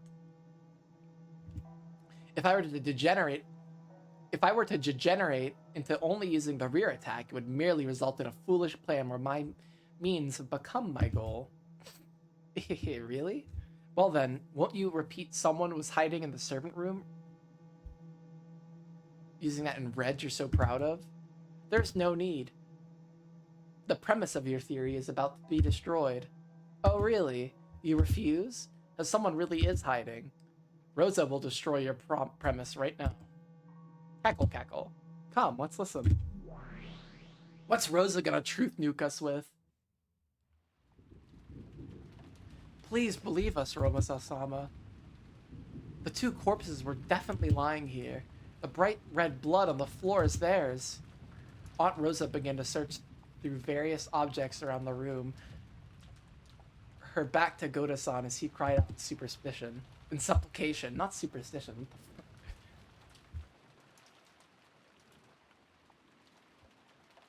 Eventually, she found something, and for a while stopped moving. Rosa-sama, we definitely aren't lying. The two corpses were definitely here. Be quiet. The person who hid the corpses had confessed that they took them to another place. With this. Rosa showed them a single sheet of paper over her shoulder. What on earth is that? Could it be a letter in a sealed envelope just like in the chapel? Yes, that's right. It was set here, out in the open. I'll read it. Members of the Ashirmiya family and its household, have you now reached the climax of the riddle of the gold's epitaph? There is only one way you could stop me by solving the epitaph's riddle. There are no other options left to you, and that will result in the suspension of my ceremony. I humbly ask that you take care not to misunderstand your current situation. Searching for me will prove useless. Attempting to escape will prove useless. Trying to deny me will prove useless. Beatrice the Golden. P.S. I borrowed those 2 corpses for my ceremony. They will be returned to you in due time, so I crave your indulgence. Also, these keys belong to you, so I will return them to you now.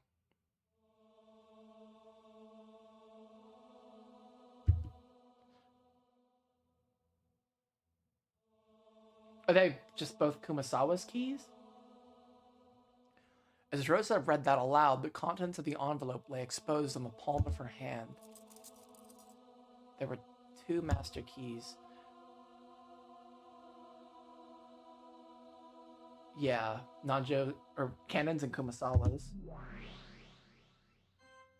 What the hell? So what does that mean? Damn you, again? You're saying I can only suspect the servants with keys again. I won't say it in red, okay? I won't deny the possibility that after they locked the door and left, someone was hiding in this room, okay? What the hell? Oh my god.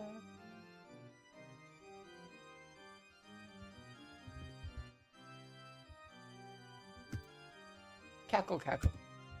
If they hid under the bed, it still would have been possible for them to carry the corpses somewhere, but they wouldn't have been able to lock the door. The master key they went through all that trouble to get was left right here. That's right, I'd forgotten. What about those keys specifically for this room? The servant room keys. Indeed.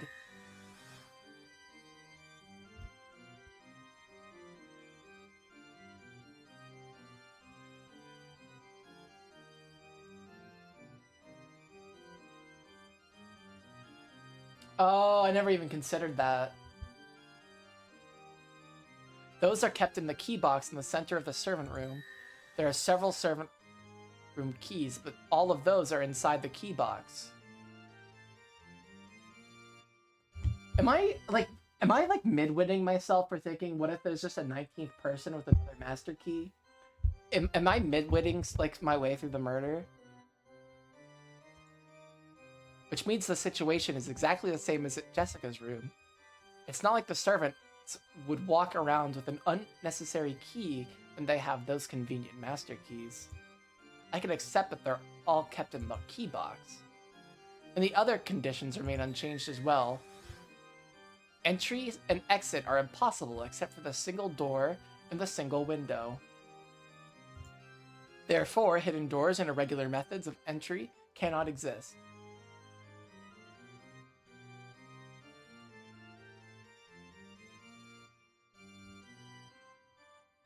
Notice how that part is white.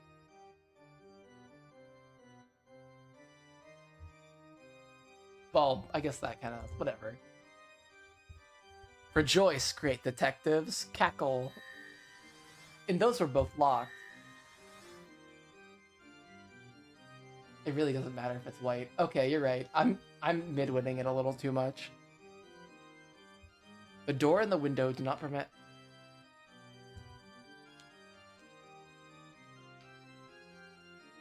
The door and the window do not permit any kind of entry or exit when they are locked.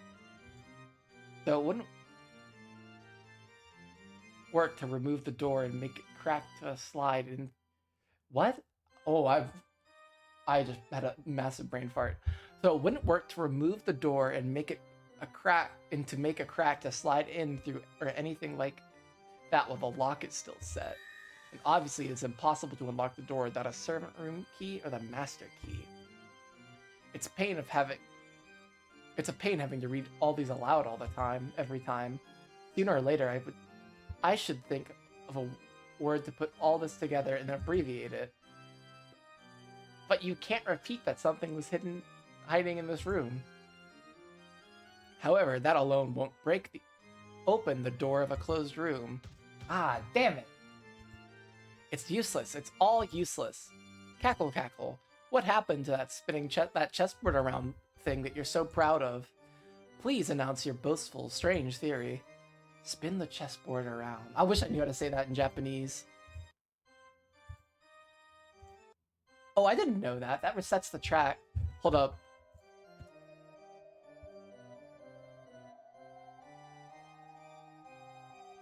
Why did it just... Okay, I think I just hit a bad button.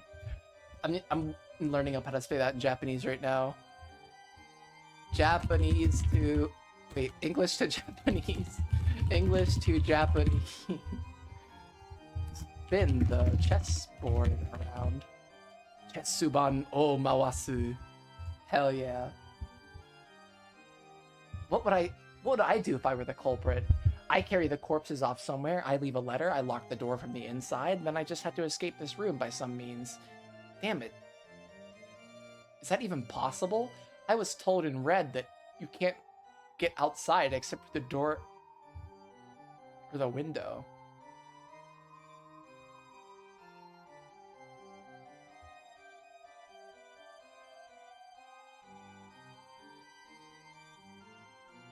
Okay, so what if there's not necessarily, like, secret doors or entrances, but there's, like, secret little hiding spaces? Like, all they would have to do is hide two corpses and one person, and then you'd be fine. Like a floorboard, like an empty floorboard, a space under it or something. I don't know. Get devil's proofed, Beatrice. I can keep denying this shit all I want.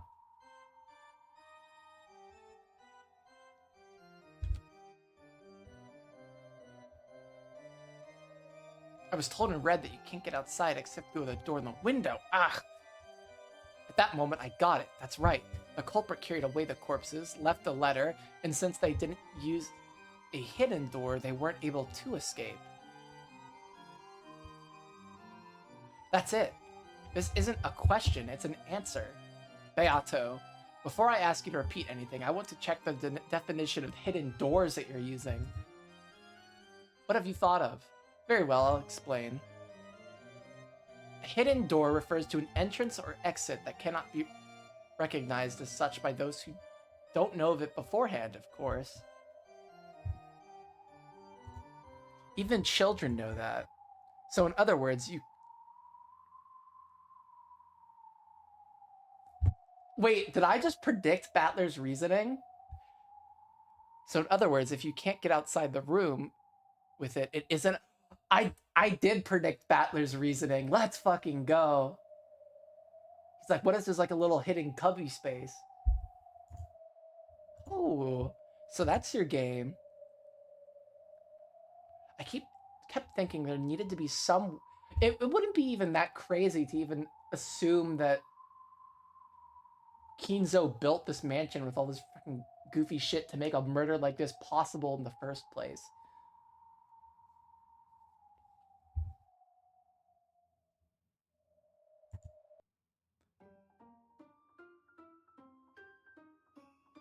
They don't even need to escape. Yeah, that's wrong. The culprit couldn't escape. They've decided to hide until we all left. During the second closed room, I tried applying this theory to Cannon-kun, but after hearing Cannon-kun was killed and read, I gave up. After that, I proposed that a third person might have been in the room before escaping through a hidden door. And then, for the first time, I was faced with the red claim that no hidden door exists.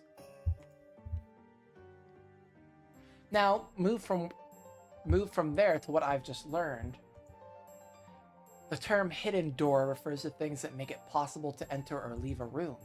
In other words, that category doesn't cover things that don't actually lead in or out of the room, even if these things could never been recognized by people who didn't know about them beforehand. So even if we had something like a hidden shelf or a secret closet, for example, that wouldn't count.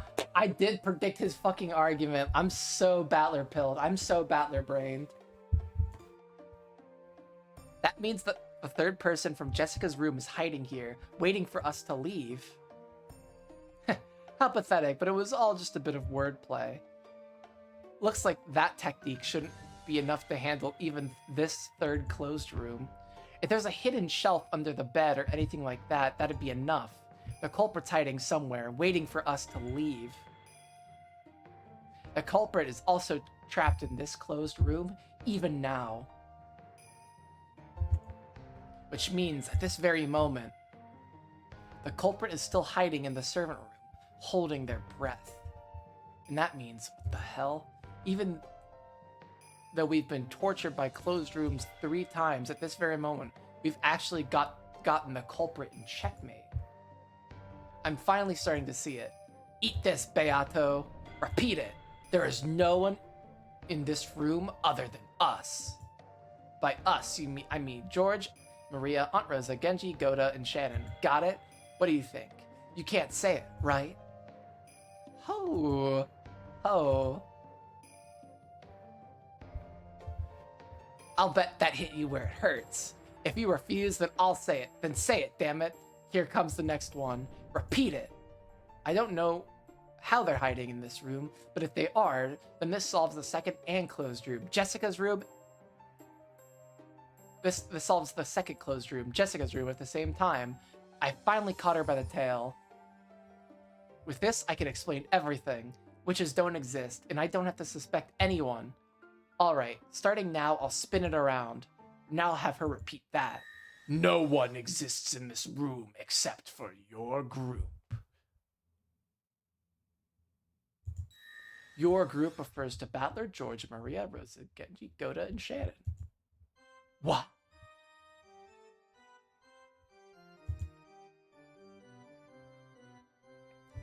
Well, we could just be really freaking semantic. We could be super semantic. Semantical? That's not a word.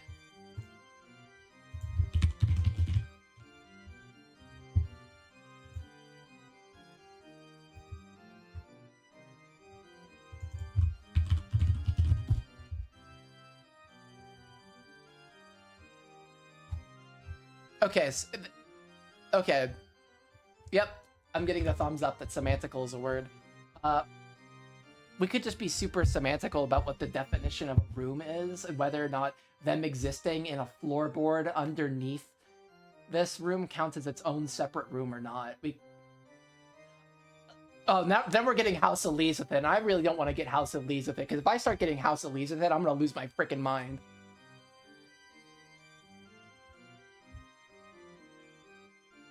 Yes, Battler, you can see that this hallway takes 4.5 minutes to cross. When Jessica's corpse was discovered, only Battler, George, Maria, Rosa, Genji, Goda, Shannon, Kumasawa, and Nanjo were in Jessica's room. Whoops. The corpse of Jessica is also included. Therefore, both in the case of involving Jessica's room and the one involving the servant room, no humans exist that you were not aware of. No one is hiding. And I'll say more. No methods exist by which the door can be locked from the outside without using a key. Regarding the window, no method exists by which it could be locked from the outside. And let me also say this. You are incompetent. She just hit us with a truth nuke of the millennium. Oh, look at his poor face.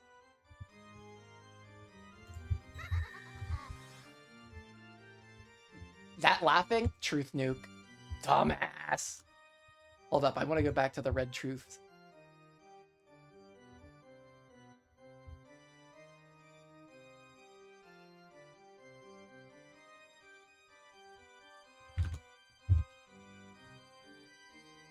That is the truest red truth you'll ever see in the game. So it's really a closed room, isn't it? And just when I'd finally managed to think of a way out, If you were hiding, that would fit everything. Just when I thought I'd broken your trick. Damn it. Ah! It's useless. It's useless. It's useless. It's useless. It's all useless. For a second, I thought I had it. It was all useless. Damn it. I was so sure that I'd finally seen through her, that I'd seen how she distracted me with her clever red wordplay and fooled me. Just when I thought I'd found a light in the darkness, it disappeared. Just disappeared, swallowed up by a blood-red sea. Red. Red, red, red. No one is hiding. And there's no hidden door, and there's no way to get past the door or the window while they're locked. Have you just proven that it's all impossible? Has the devil proof been fulfilled with a frontal attack? Impossible. That's impossible. What's wrong, Ushira Mia Batlier? Weren't you so confident in your ability to deny witches? Why are you groveling and wringing out bitter tears in a place like that? Because he doesn't want to suspect that any of the servants did it. Or that all of the servants did it, to be honest. As much as I don't want to suspect Shannon.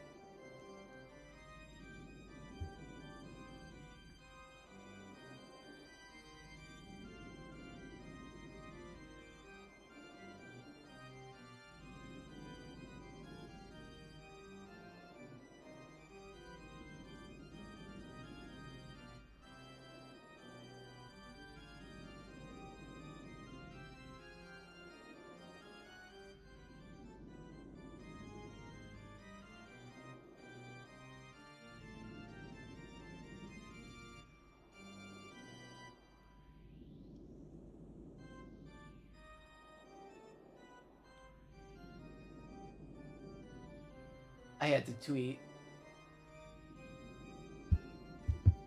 Why are you groveling and wringing out bitter tears in a place like that?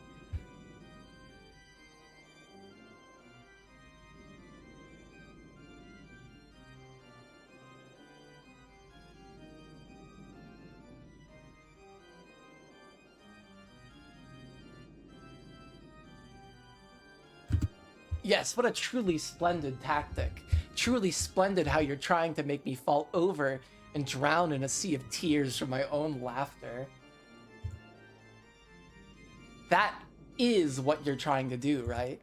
You're trying to make me laugh and laugh and laugh myself to death, right, Ushiramiya Batlier?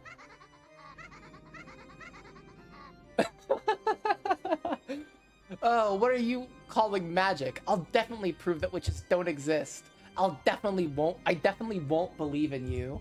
You used the power of magic and bullied and killed everyone for fun? I won't accept that. Hey, Battler, sorry for bullying you so much. I'll spin the chessboard around from my side. I'll stand in your place and show you the best move you could make. Wanna hear? Don't screw with me. I don't want to hear. I don't want to hear. Consider Jessica's room. You were off to a good start, you know that? All that about hiding and waiting for everyone else to leave. That's truly was well spotted. But why did you only think of Canon and me, the 19th person? I see, so the hide part of hiding and waiting got in the way, which prevented you from getting any further. Come on, you see what I'm getting at, don't you? It's Jessica! Jessica! If Jessica were the culprit, a farce like this could be easily constructed. She killed Canon-kun and carried him off somewhere. Then, she played dead and let us walk by. But that's ridiculous. Dr. Nanjo told us, definitely confirmed that she was dead. So is Dr. Nanjo an accomplice too? That's wrong. I also confirmed that Jessica was dead.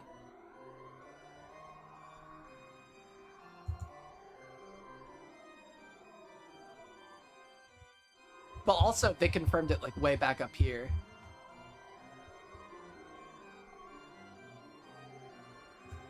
I think she was dead. No, she's... That's probably, surely, definitely what I thought, but certainly, wait, she was dead. She was dead. Jessica was in on it. And Nanjo, who examined her corpse, is in on it, too. And that makes the third closed room a farce, doesn't it? Yeah, then it's simple. Dr. Nanjo was in on it, so in other words, he's the culprit's side, which means he was never dead in the first place? We thought his body disappeared after he was killed, but what if he was never in the servant room to begin with? Oh. So if Kumasawa Bachan disappeared with him, does that mean she's in on it too? That's not all. That's not all. The servants who agreed to keep that story, Genji and Goda and Shannon-chan, were also in on it. Then the one who stole the key from Maria's handbag was Jessica. No, it could have even been George. After all, Shannon-chan is on the culprit side. That automatically makes George Aniki on the culprit side.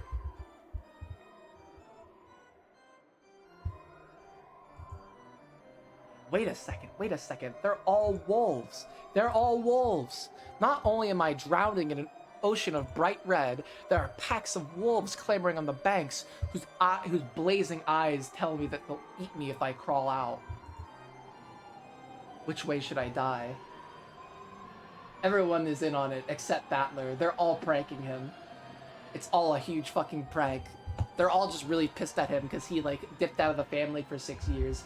Now they're pranking him with a murder mystery to freak him out and put him into psychosis. Which way should I die? Should I deny everything and drown in a bright red sea? Or should I learn the truth and have my whole body chewed to bits by the wolves?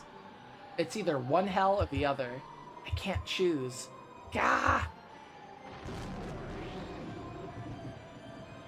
That's why I'm here. Come, Ushiramiya Battler, and kneel.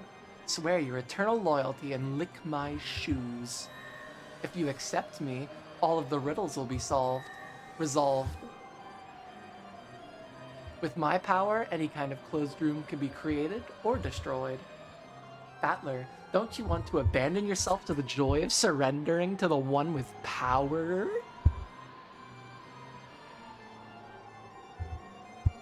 Why are we doing this?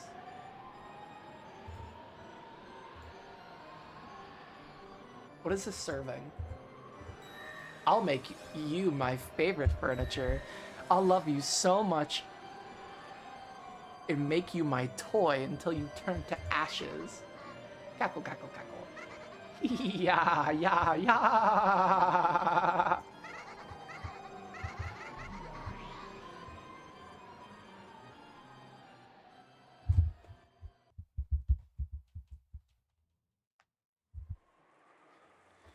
Now it's clear. There's no longer any reason to doubt. Huh? What are you saying? You kept saying those two were dead, but they aren't here. And now we have this letter from Beatrice where she's been kind enough to confess that she carried the corpses off. It's as simple as that. I've had enough of this farce. Aunt Rosa yelled this. She looked at all of us with a fierce expression. What do you mean by farce? I said it in Jessica Chan's room. You can't trust anyone but yourself and those whose corpses have been found. And since we can't find the corpses of those two people, we must not accept that they've been killed. Shit, please wait, Aunt Rosa. What do you mean by that? Dr. Nanjo and Kumasawa-san aren't dead. They're alive. We're supposed to believe that they've been killed, but they're definitely hiding somewhere in this mansion. So they could attack us. How could you know that? Are you saying that Goda-san and the rest are lying to us? Yeah, that's exactly what she's saying, buddy.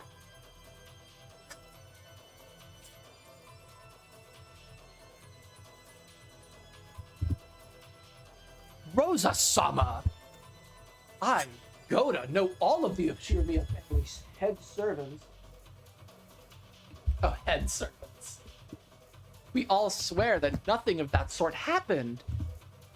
You all say that those two were killed, but since there were no corpses, we mustn't believe you. Wait, I wonder if their corpses are updated now. They aren't.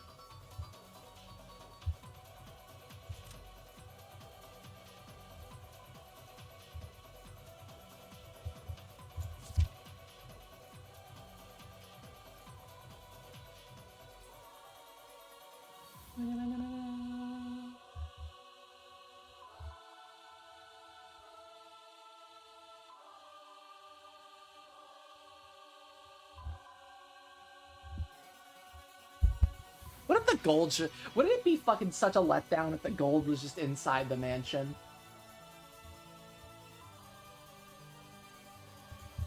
There's a chance that you worked out a story beforehand.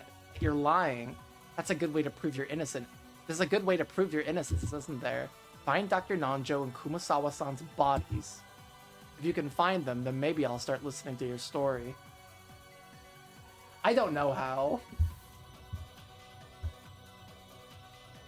Secret rooms.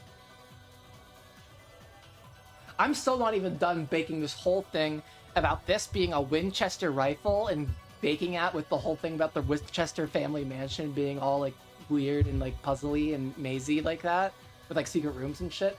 I'm still not over that yet. This game is like putting crackhead energy into my veins directly.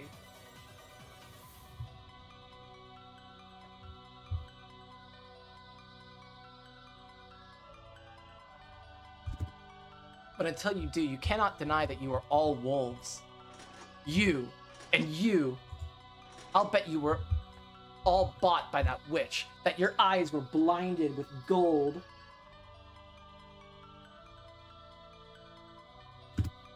Do you really want money that much?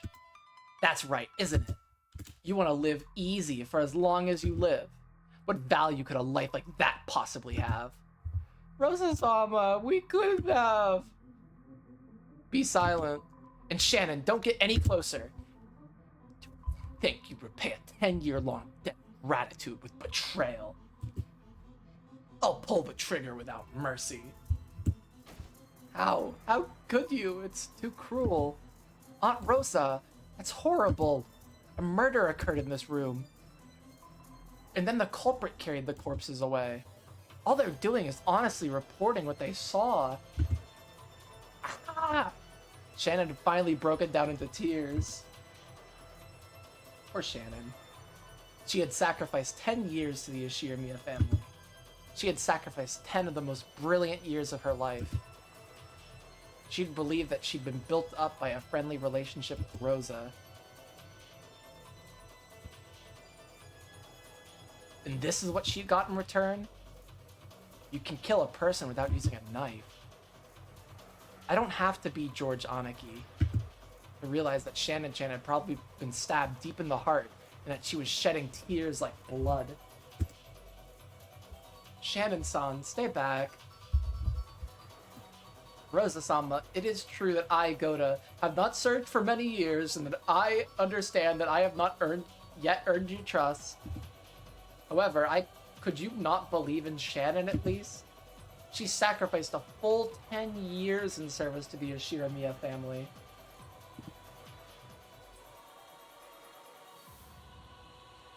What does Ishiramiya mean?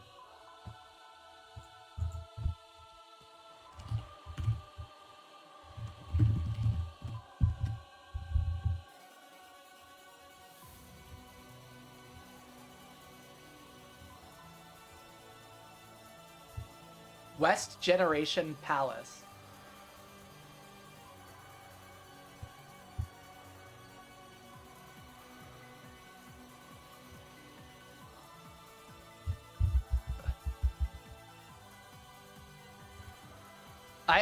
Okay, I have to be careful because I'm gonna accidentally spoil myself if I look this shit up and look at the Reddit. I don't want to accidentally spoil myself.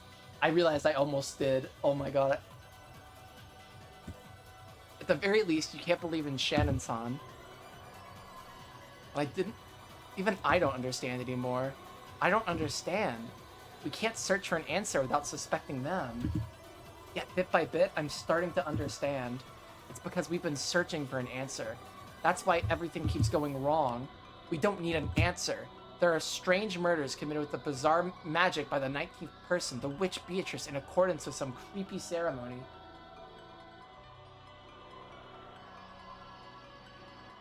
One wrong click and that's it. I've avoided wrong clicks.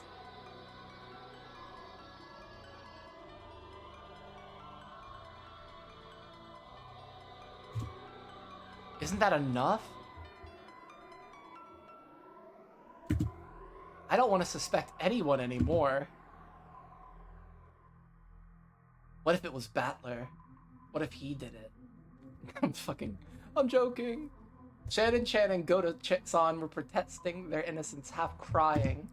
Genji-san quietly put a stop to that. Enough. What Rosa-sama says is quite sensible.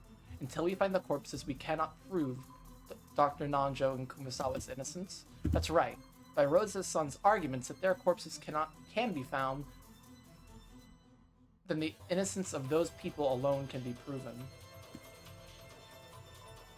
But that only counted for the corpses. Even if the survivors searched the mansion and found the corpses in the end, their own innocence would never be proven. They kidnapped Dr. Nanjo and Kumasawa-san, killed them in another place, then locked the closed room with their own master keys. Unless the closed room can be broken by a method other than that one, it would be impossible to prove their innocence. But that couldn't be done. They only have one chance to prove their innocence. That can only happen if they meet with the culprit, become corpses, and they're reunited with Aunt Rosa. Isn't that strange? They're innocent if they die, but guilty as long as they're alive, just like a witch trial. Oh right, the enemy's a witch. So everything's cool. Is that it? It's all a witch hunt.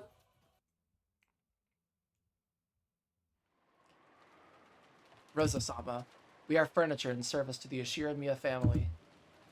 Whether you trust us or not is no business of ours. No matter what assessment you give us, we merely continue to serve until our final hour. You really are a model servant. I deeply understand why Father trusts you. It really is heartrending that I must suspect even you. Genji-san stuck out his hand into his pocket and pulled out a master key. He then set it on a nearby table. I believe I was given this as a sign of trust once placed in me. If that trust has been lost, I think it only natural that I return it.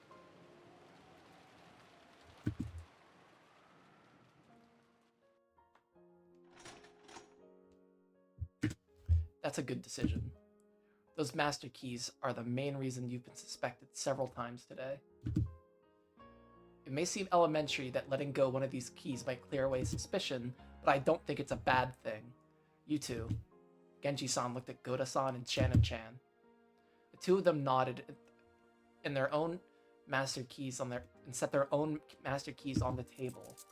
Aunt Rosa laid down the two master keys that had come out of the envelope on top. With that, all 5 master keys were gathered in this place. In other words, this was the proof all the servants' service until today had been neglected. With even the final hour, they should have been permitted. They should have been permitted. What? I'm not reading that right. I'm just gonna click next. Maria, give me that handbag. Ugh! Give it back! Aunt Rosa snatched Maria's handbag and tossed the master keys in there, held up one of them for all to see. She was showing us that she now had all the master keys. Are you satisfied now, Aunt Rosa? Now you have all the master keys. Doesn't that satisfy you? Yes, I'm satisfied. Even if I can't trust anyone else, I can at least trust myself. I've been able to get the gun and all the master keys for myself. Now I don't have to suspect anyone. You are all happy too, I take it. Now you don't have to be suspected anymore. I don't like that. At that time, Maria, who seemed to be watching this as though it were a show, sneered at her mother. Aunt Rosa reacted nervously to that laugh and turned around and pumped a thing of buckshot straight into Maria's chest, and she died. Keys don't have anything to do with this. Beatrice can open doors with magic. She doesn't need keys. It doesn't matter who has or doesn't have something like that. Don't I always tell you to stop laughing like that?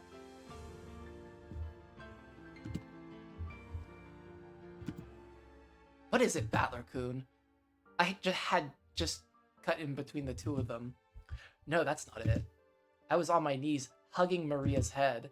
I was crying. Just stop it already, Aunt Rosa. Maria was right.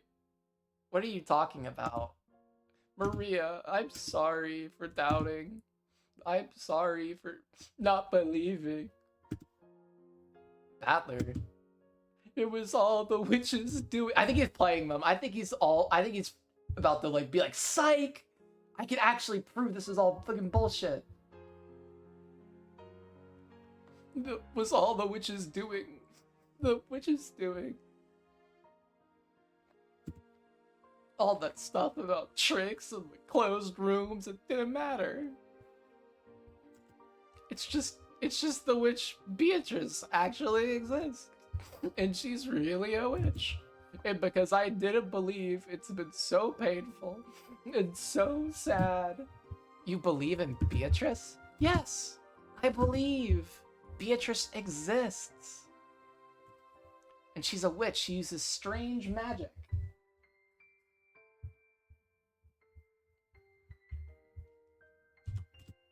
Battler. Maria let go of my hand. And she was the one holding my head. That's enough, Battler. Beatrice existed.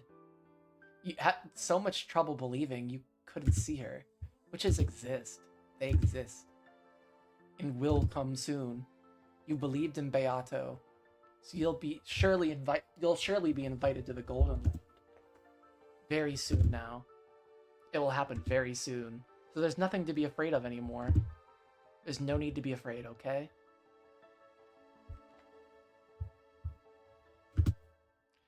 Stay with me, hands joined, okay? Let's think about the riddle, the epitaph together. Let's think about Beato's puzzle. Beato has been saying it from the beginning. She hasn't said anything other than, let's play and solve this puzzle. Right, she did. Searching for the culprit was just a waste of time. If only we had just believed in the witch. After gently brushing my cheek as my tears kept dripping down, Maria kissed my forehead as softly as a feather. For just that instant, Maria's smile, which had once seemed creepy to me, looked like that of an angel. We returned the master's keys, but our loyalty to the Ushiramiya family will not change. From now on, we will not enter the parlor without permission. Rosa-sama, please lock the parlor from the inside. You truly are an admirable person. When the typhoon passes, if the cries of the seagulls return to this island again, I wonder if we'll be able to trust each other once more. If you were to grant us your trust once again, there could be no greater pleasure. I don't think George is gonna wanna... I don't think George is gonna go. Or no, I think George is gonna go with the servants to stay with Shannon. And then I think they're all gonna get killed. And that'll leave how many left? If George is dead. And Goda's dead. It would leave 1, 2, 3, 4, 5. Counting Beatrice as the 5th.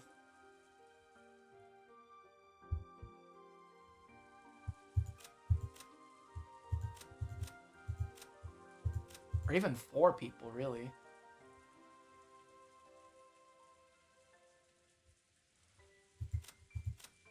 I don't know.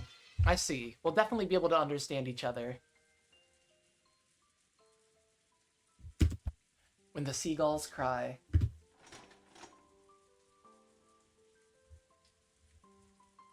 It would probably be best if we left this room as it is until the police come.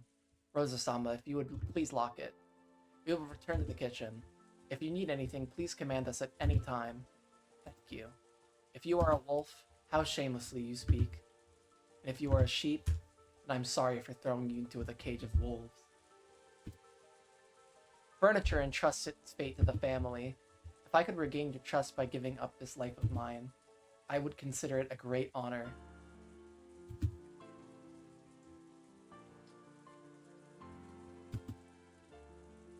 I hope you all manage to remain safe until the typhoon passes, if such a thing is possible. This is all a rhapsody of blowing winds and pouring rain performed by the typhoon. When the performance ends and the curtain closes, we will surely be able to grasp hands together again. When the seagulls cry.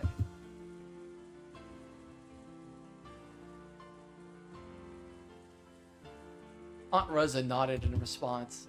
Genji-san turned on his heels. He left the servant room. Goda-san's face was streaked with tears, but maybe he'd managed to sort out his feeling as he listened to Genji-san's words. His face had been truly shameful, but had returned to the face of the Goda-san we knew well. I will also be waiting in the kitchen. If you need anything, please command me at any time. If you wish for some food, I, Goda, will have the very best prepared for you. Thank you. I cannot wait for your breakfast tomorrow. And the boat will probably come by midday tomorrow. Thanks for everything up until now. Your cooking was my only pleasure on Rokkenjima. Certainly. I, Goda, will prepare a supreme breakfast. Please look forward to tomorrow morning. Thank you. And Shannon-chan, tomorrow morning, let's make up and have some delicious coffee. George-kun? I'm going with them. I knew he would. I knew he would, that freaking simp. Oh my gosh, it's alright, George-sama. Please, return to the parlor. There's no more master keys, so if you're with Rosa-sama in the parlor, you won't be threatened by anyone. You're right. That's how things have sorted themselves out, isn't it? Objectively speaking, I'd say you're the safest with me and staying with me in the parlor.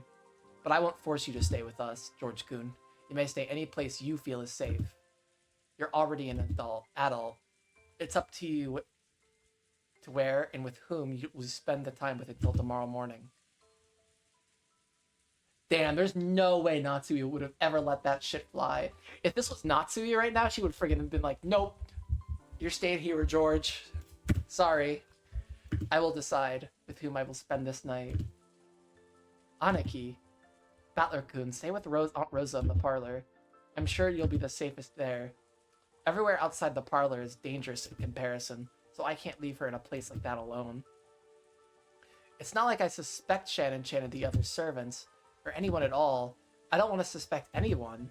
The inheritance? The gold? That's all nothing. There's no way people are killing each other over things like that. Yes, I know better than anyone how to pure your heart is, Battler-kun. No one will blame you. No one. It's alright. I'll protect you, Battler. If you're with me, Beatrice won't even be able to lay a hand on you. I may be small, but I'm still a witch. Yes, Maria-chan. I'm leaving Battler in your care. Oh god, they're all gonna fucking die. Oh no, George. Oh, George is gonna die. Alright, Shannon, let's go. Yes, Rosa-sama, if you would excuse me. If you have an order, please call me at any time. I'm sorry for saying something so cruel just now. Meanwhile, Kinzo is just friggin' sitting in his... He's sitting in his, like, well-locked and fortified study. He's just, like, drinking absinthe and, like, losing his freaking mind. He's so chilling right now. It's insane. I'm sorry for saying something so cruel just now. I don't expect you to forgive me until tomorrow morning. But when tomorrow morning comes, let me apologize again. Yes. Thank you very much. George, Aniki, and Shannon-chan left the servant room together. Now only Maria, Aunt Rosa, and I were left in this disgusting, blood-stained room. Until Genji-san appeared, until Goat disappeared, until Goda-san disappeared, until George, Aniki, and Shannon-chan disappeared. We stood there, shocked. All their presence and their footsteps had been completely disappeared. Aunt Rosa giggled as though she just remembered something pleasant.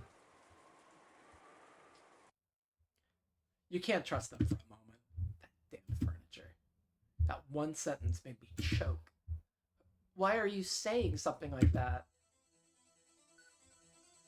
Beep! There are 5 master keys in all. Who would believe that? It's obvious that some duplicate keys exist.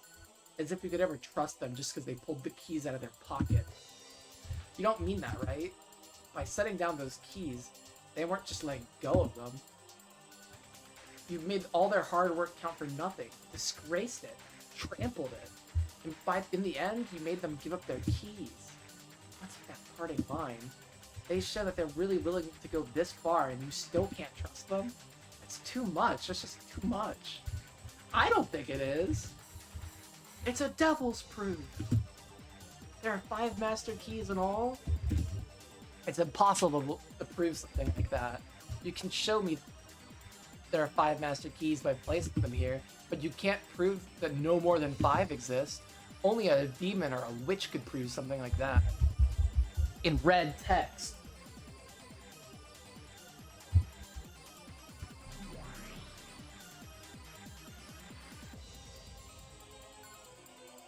I can't believe Battler did not consider this up until now.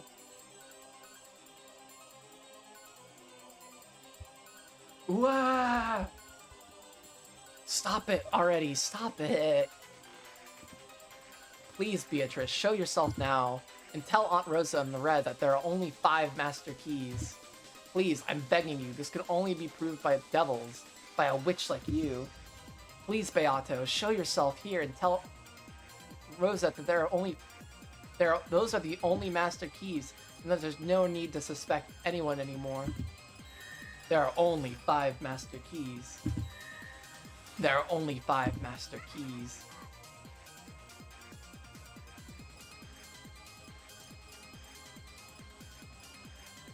I don't like that she said that twice, but I'm not gonna worry about it. Cackle, how's that? No matter how often I say it, it won't reach Rosa's ears. After all, it seems there's still someone who denies that I exist, right? Ushiramiya Battler. I accept it. I accept you exist. You definitely exist. So I'm begging you, stop this already. Stop it already. Stop it already. Ah! Words alone are not enough. Show it with your actions. Swear from your heart that you will become my furniture. Can you do it? Take off your clothes. Be naked. Put your hand... What? Okay. Clothing is... please, Battler, don't take off your clothes. Clothing is proof of one's humanity. From now on, you'll become furniture, so it's only natural that you lose that, right? Then kneel. Make your tongue crawl on my shoes. Can you do it? Can you do it? You can do it, right? When you do, I'll appear and say it in red. I'll tell Rosa that there are only 5 master keys. Oh, but of course, you'll never abandon that lordly pride of yours. But you've done well enough. You've done well, and you've done more than enough, and you're starting to get that tingly feeling, aren't you? For just an instant, you thought maybe licking my shoes wouldn't be so bad, did you?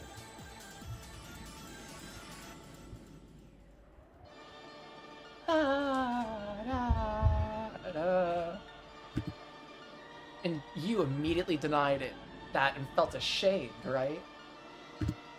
Just looking at your expression feels heavenly. That face of yours is so pathetic, so go look in a mirror, and you'll see how low you are, naked, licking my shoes, right? Can you see it? Ushiramiya Battler?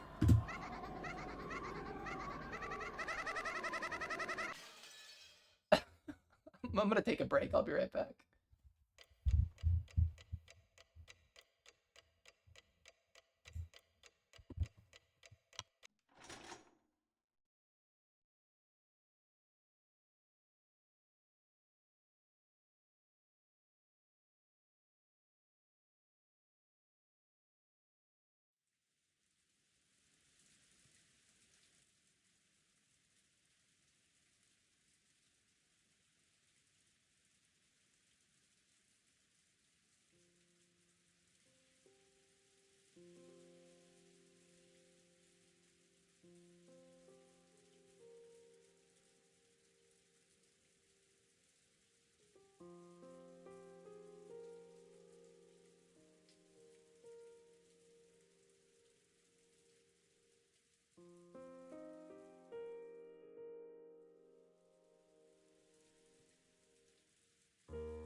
Okay, back. And I have a banana. Okay. And hide the text. And mic is back on. Correcto mundo.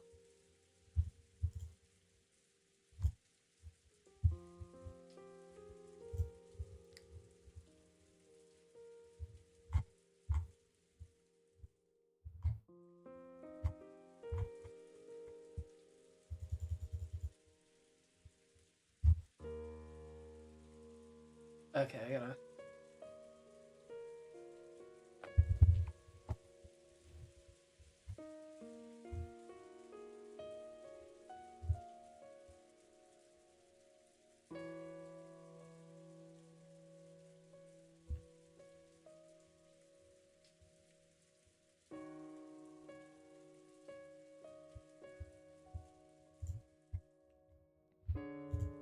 I can't believe it. Are you saying that's the truth? Yeah, we didn't decide. We decided not to tell anybody except because we were too scared. My bad.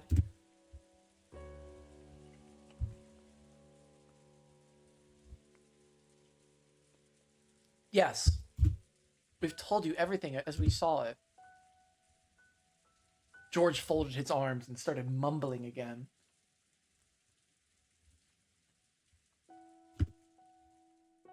And the kitchen was once again wrapped in a long silence. George Sama, I'm fully aware of how hard it must be for you to believe in all of this that so suddenly. After all, even I saw it with my own eyes, and I grow less and less sure of what I actually saw. I'm sure I saw it. Oops. And I'm sure I got into a fight, too. And yet I almost feel like it was all an illusion. I see. That's why you couldn't go into the details in front of Aunt Rosa. If you actually told her what you've just told me, you'd probably be in even more trouble. Yeah, Genji-san really did handle that one composedly, didn't he? If only I had the power to explain it myself. George had not actually seen it, and even when pressed to believe, he just couldn't imagine it. It was only natural. Because even the people who had actually seen it had given up asking themselves what it was. Let's rewind the story a bit. Shannon, you said that when you thought Kankin was an imposter, you picked up some spider webs and came back, right? Why did you do that? That's right, I was also thinking about that as well. Why spider webs? I happened to hear it from Kumasawa-san once. A long time ago, evil spirits lived on Rokenjima and they, feared spider webs. And they say there's a legend that people treasured spider webs as amulets. And right at that moment, I think I was also a bit confused. When it comes to those old stories, Kumasawa was very knowledgeable. Well, spiders are very useful bugs after all. Yes, it wouldn't be at all strange for a belief system like that to come into being. I wonder if there's a significant, like a occult significance to spiders in either Japanese or Western occultism that I'm just not familiar with. Because I feel like there's a connection here that I should be making that I'm not.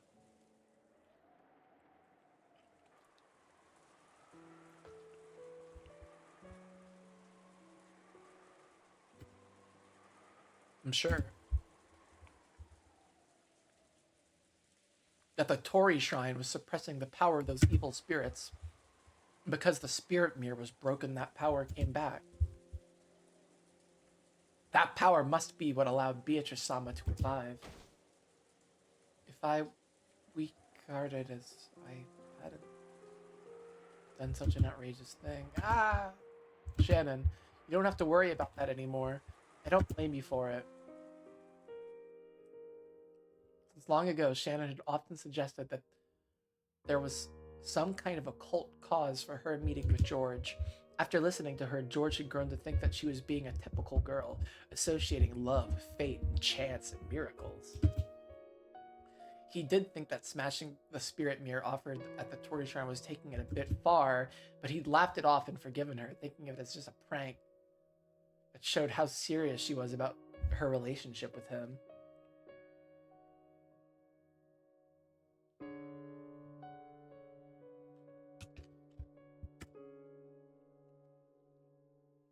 Just breaking a mirror in some musty shrine wouldn't have changed the fate in our meeting.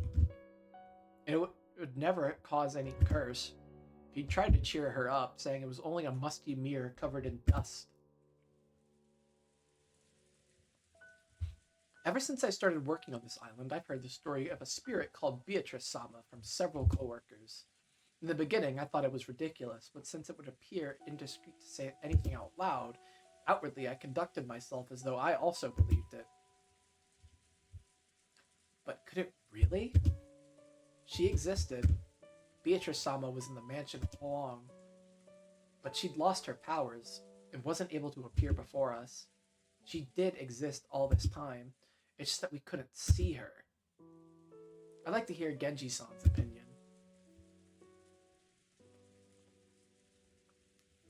I still think there's shit that we don't know from Genji. I still think he's holding out on us.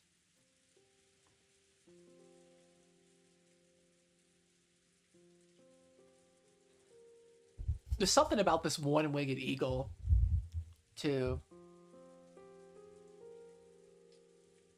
We haven't really explained to us, like, why?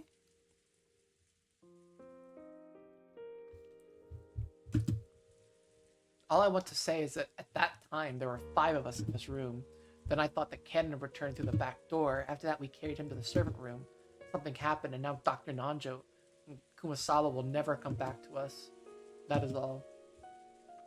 We have already explained everything we saw. I understand how unreasonable it would be to try to force belief from one who didn't witness those events such as yourself. How could he believe it? I was sure it was Canon-san. But it got up from the bed, and that's right, when it started to grope about that wound in its chest in that manner, I felt sure that it wasn't Canon-san, but something else. I doubt you'll be able to understand, George-sama. The terror of that moment, when the person I thought I knew well exposed that it was, in fact, someone else entirely. I can't explain. I can't explain it at all. I understand. I can tell that whatever happened, it was terrifying enough to give you such a shock. Thank you very much, George-sama. As they all fell silent, and they all fell silent again, Shannon kept crying no matter how many times she was consoled, thinking that listening to the witch's sweet whispers and breaking that mirror on that day had been the mistake that ruined everything. The witch who whispered these things into you loses her power if that mirror exists, right? I think she explained it to me a little, but I don't really remember. I think she said something about how she could release her power as long as that mirror existed. What happened to the mirror once that broke? You broke. What happened to this mirror that you broke? I don't remember. I left it behind when I broke it, so it's probably just how I left it. So then, as they say, the reef was struck by lightning and disappeared. It must have sank into the bottom of the ocean. Well, I doubt picking it up and taping it together would make it work again. But what have I done? Sorry. I shouldn't have said that. He didn't know if Shannon breaking the mirror really had started all this off.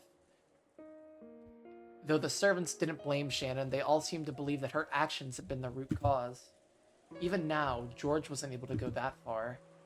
All this talk about witches and evil spirits just sounded fake to him, even though he was trying to be open-minded.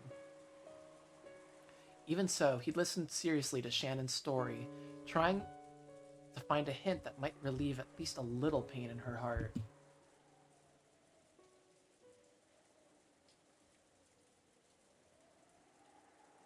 Come to think of it, it's surely different from one of the Tory. I have heard that Madame keeps a spirit mirror as a charm. Really? Aunt Natsui? Yes. I believe she received as a memento from her grandfather or something. And that it functioned as a powerful ward against magic. A spirit mirror of high pedigree, I think. I also have heard the same story. Something about the mirror having the power to reflect that which is not good and send it back.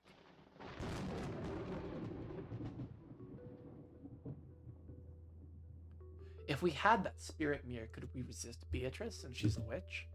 Huh? When George proposed this, the servants looked up. The shrine inventory where it was kept are gone now, but the important thing is that there's still another spirit mirror. And I've heard Aunt Natsui's family is descended from Shinto priests. Maybe that isn't just a simple mirror. I'm sure I've heard Madame says she keeps it in a treasure box. It might not be very large.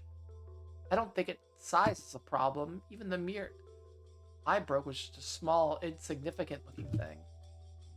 If our opponent is a cult, then we'll have to use the occult to fight back. Sitting around here won't solve anything. It's worth trying, if only for some peace of mind. Of course, this didn't mean George had accepted the witch. However, he thought that it'd be necessary to have some kind of purification ceremony to heal the wounds in Shannon's heart.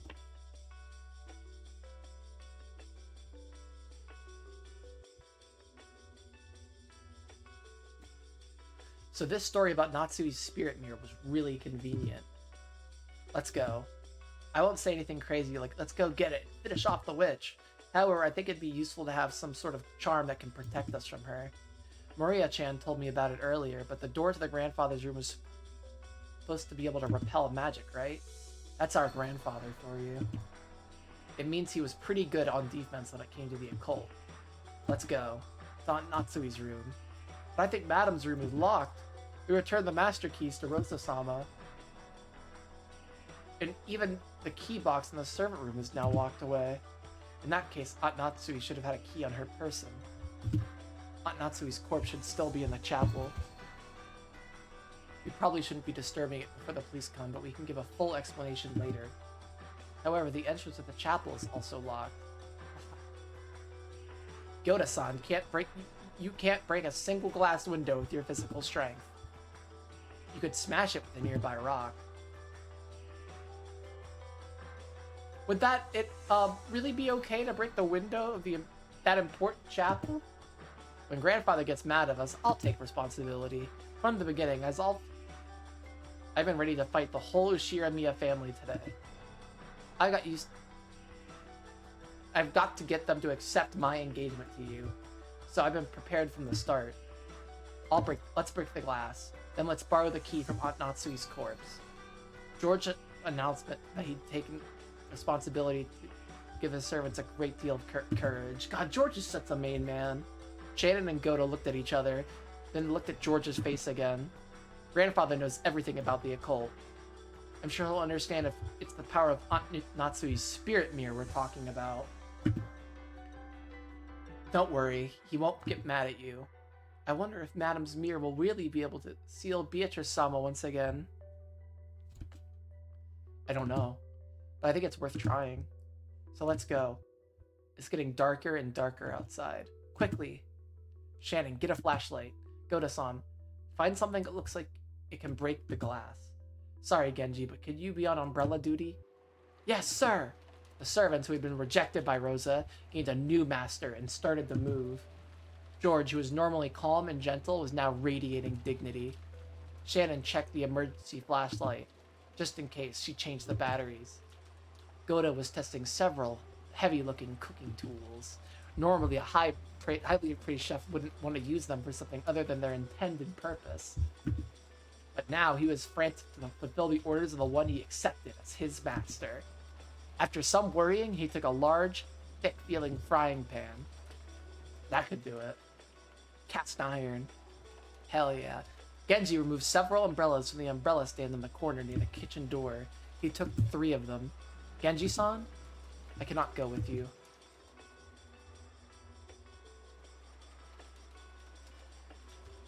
It would be embarrassing for me, as the head of the Ashiramiya, as the head servant of the family, if we were gone when an order is given.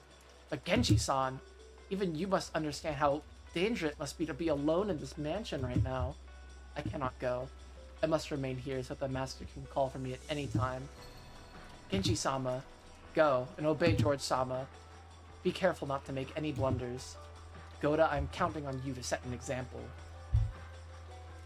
Why don't they just, like, give Goda to Genji to... What they should do is just give Genji to, Rosa for a bit while they just go and do that shit. Yes. Leave it to me. I will surely fulfill my duty. You're sure about this, right, Genji-san? Yes. I'm already at this age. All the days of my life have now been spent repaying the debt I owe the master. The roulette will decide the fate of a senile old man like myself. I will sit here and see what the result will be with my very own eyes. As Genji said that, he sat down, and as though saying that he didn't intend to discuss this anymore, his gaze fell to the chessboard that he played Nanjo on. When George saw this, he decided to leave Genji there. Let's go, everyone. It looks like that wind has died down a bit for now. When George took an umbrella and dashed to the hallway, Shannon and Goda chased after him, each holding a tool.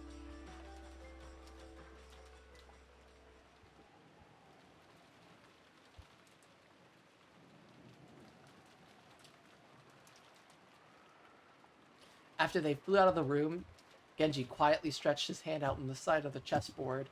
He softly pulled something there towards himself, covering it with palm.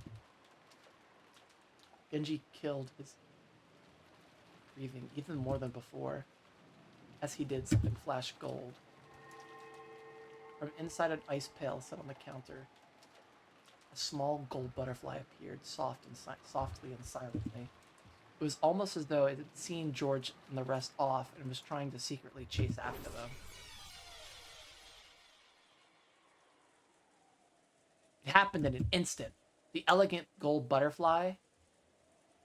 Oh my gosh, he's such a badass. The elegant gold butterfly flapping its wings was pinned against the wall by the knife Genji threw, just like a butterfly in a bug collection. After the gold butterfly beat its wings several times, looking like it was in pain, it accepted the fact that it couldn't break free, became fine gold powder and smoke, and disappeared as though it had melted into the water.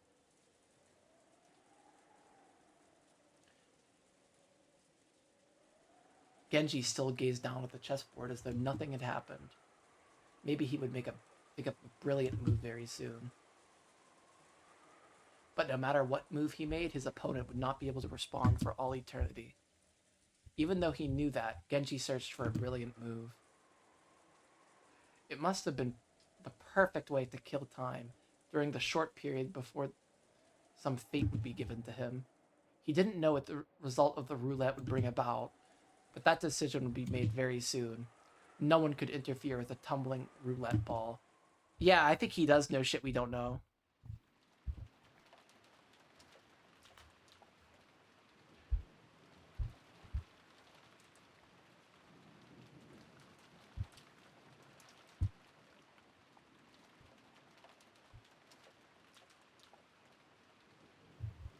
I think I'm just gonna end here. Little early, but hopefully I'll do a longer stream tomorrow because I'm not busy.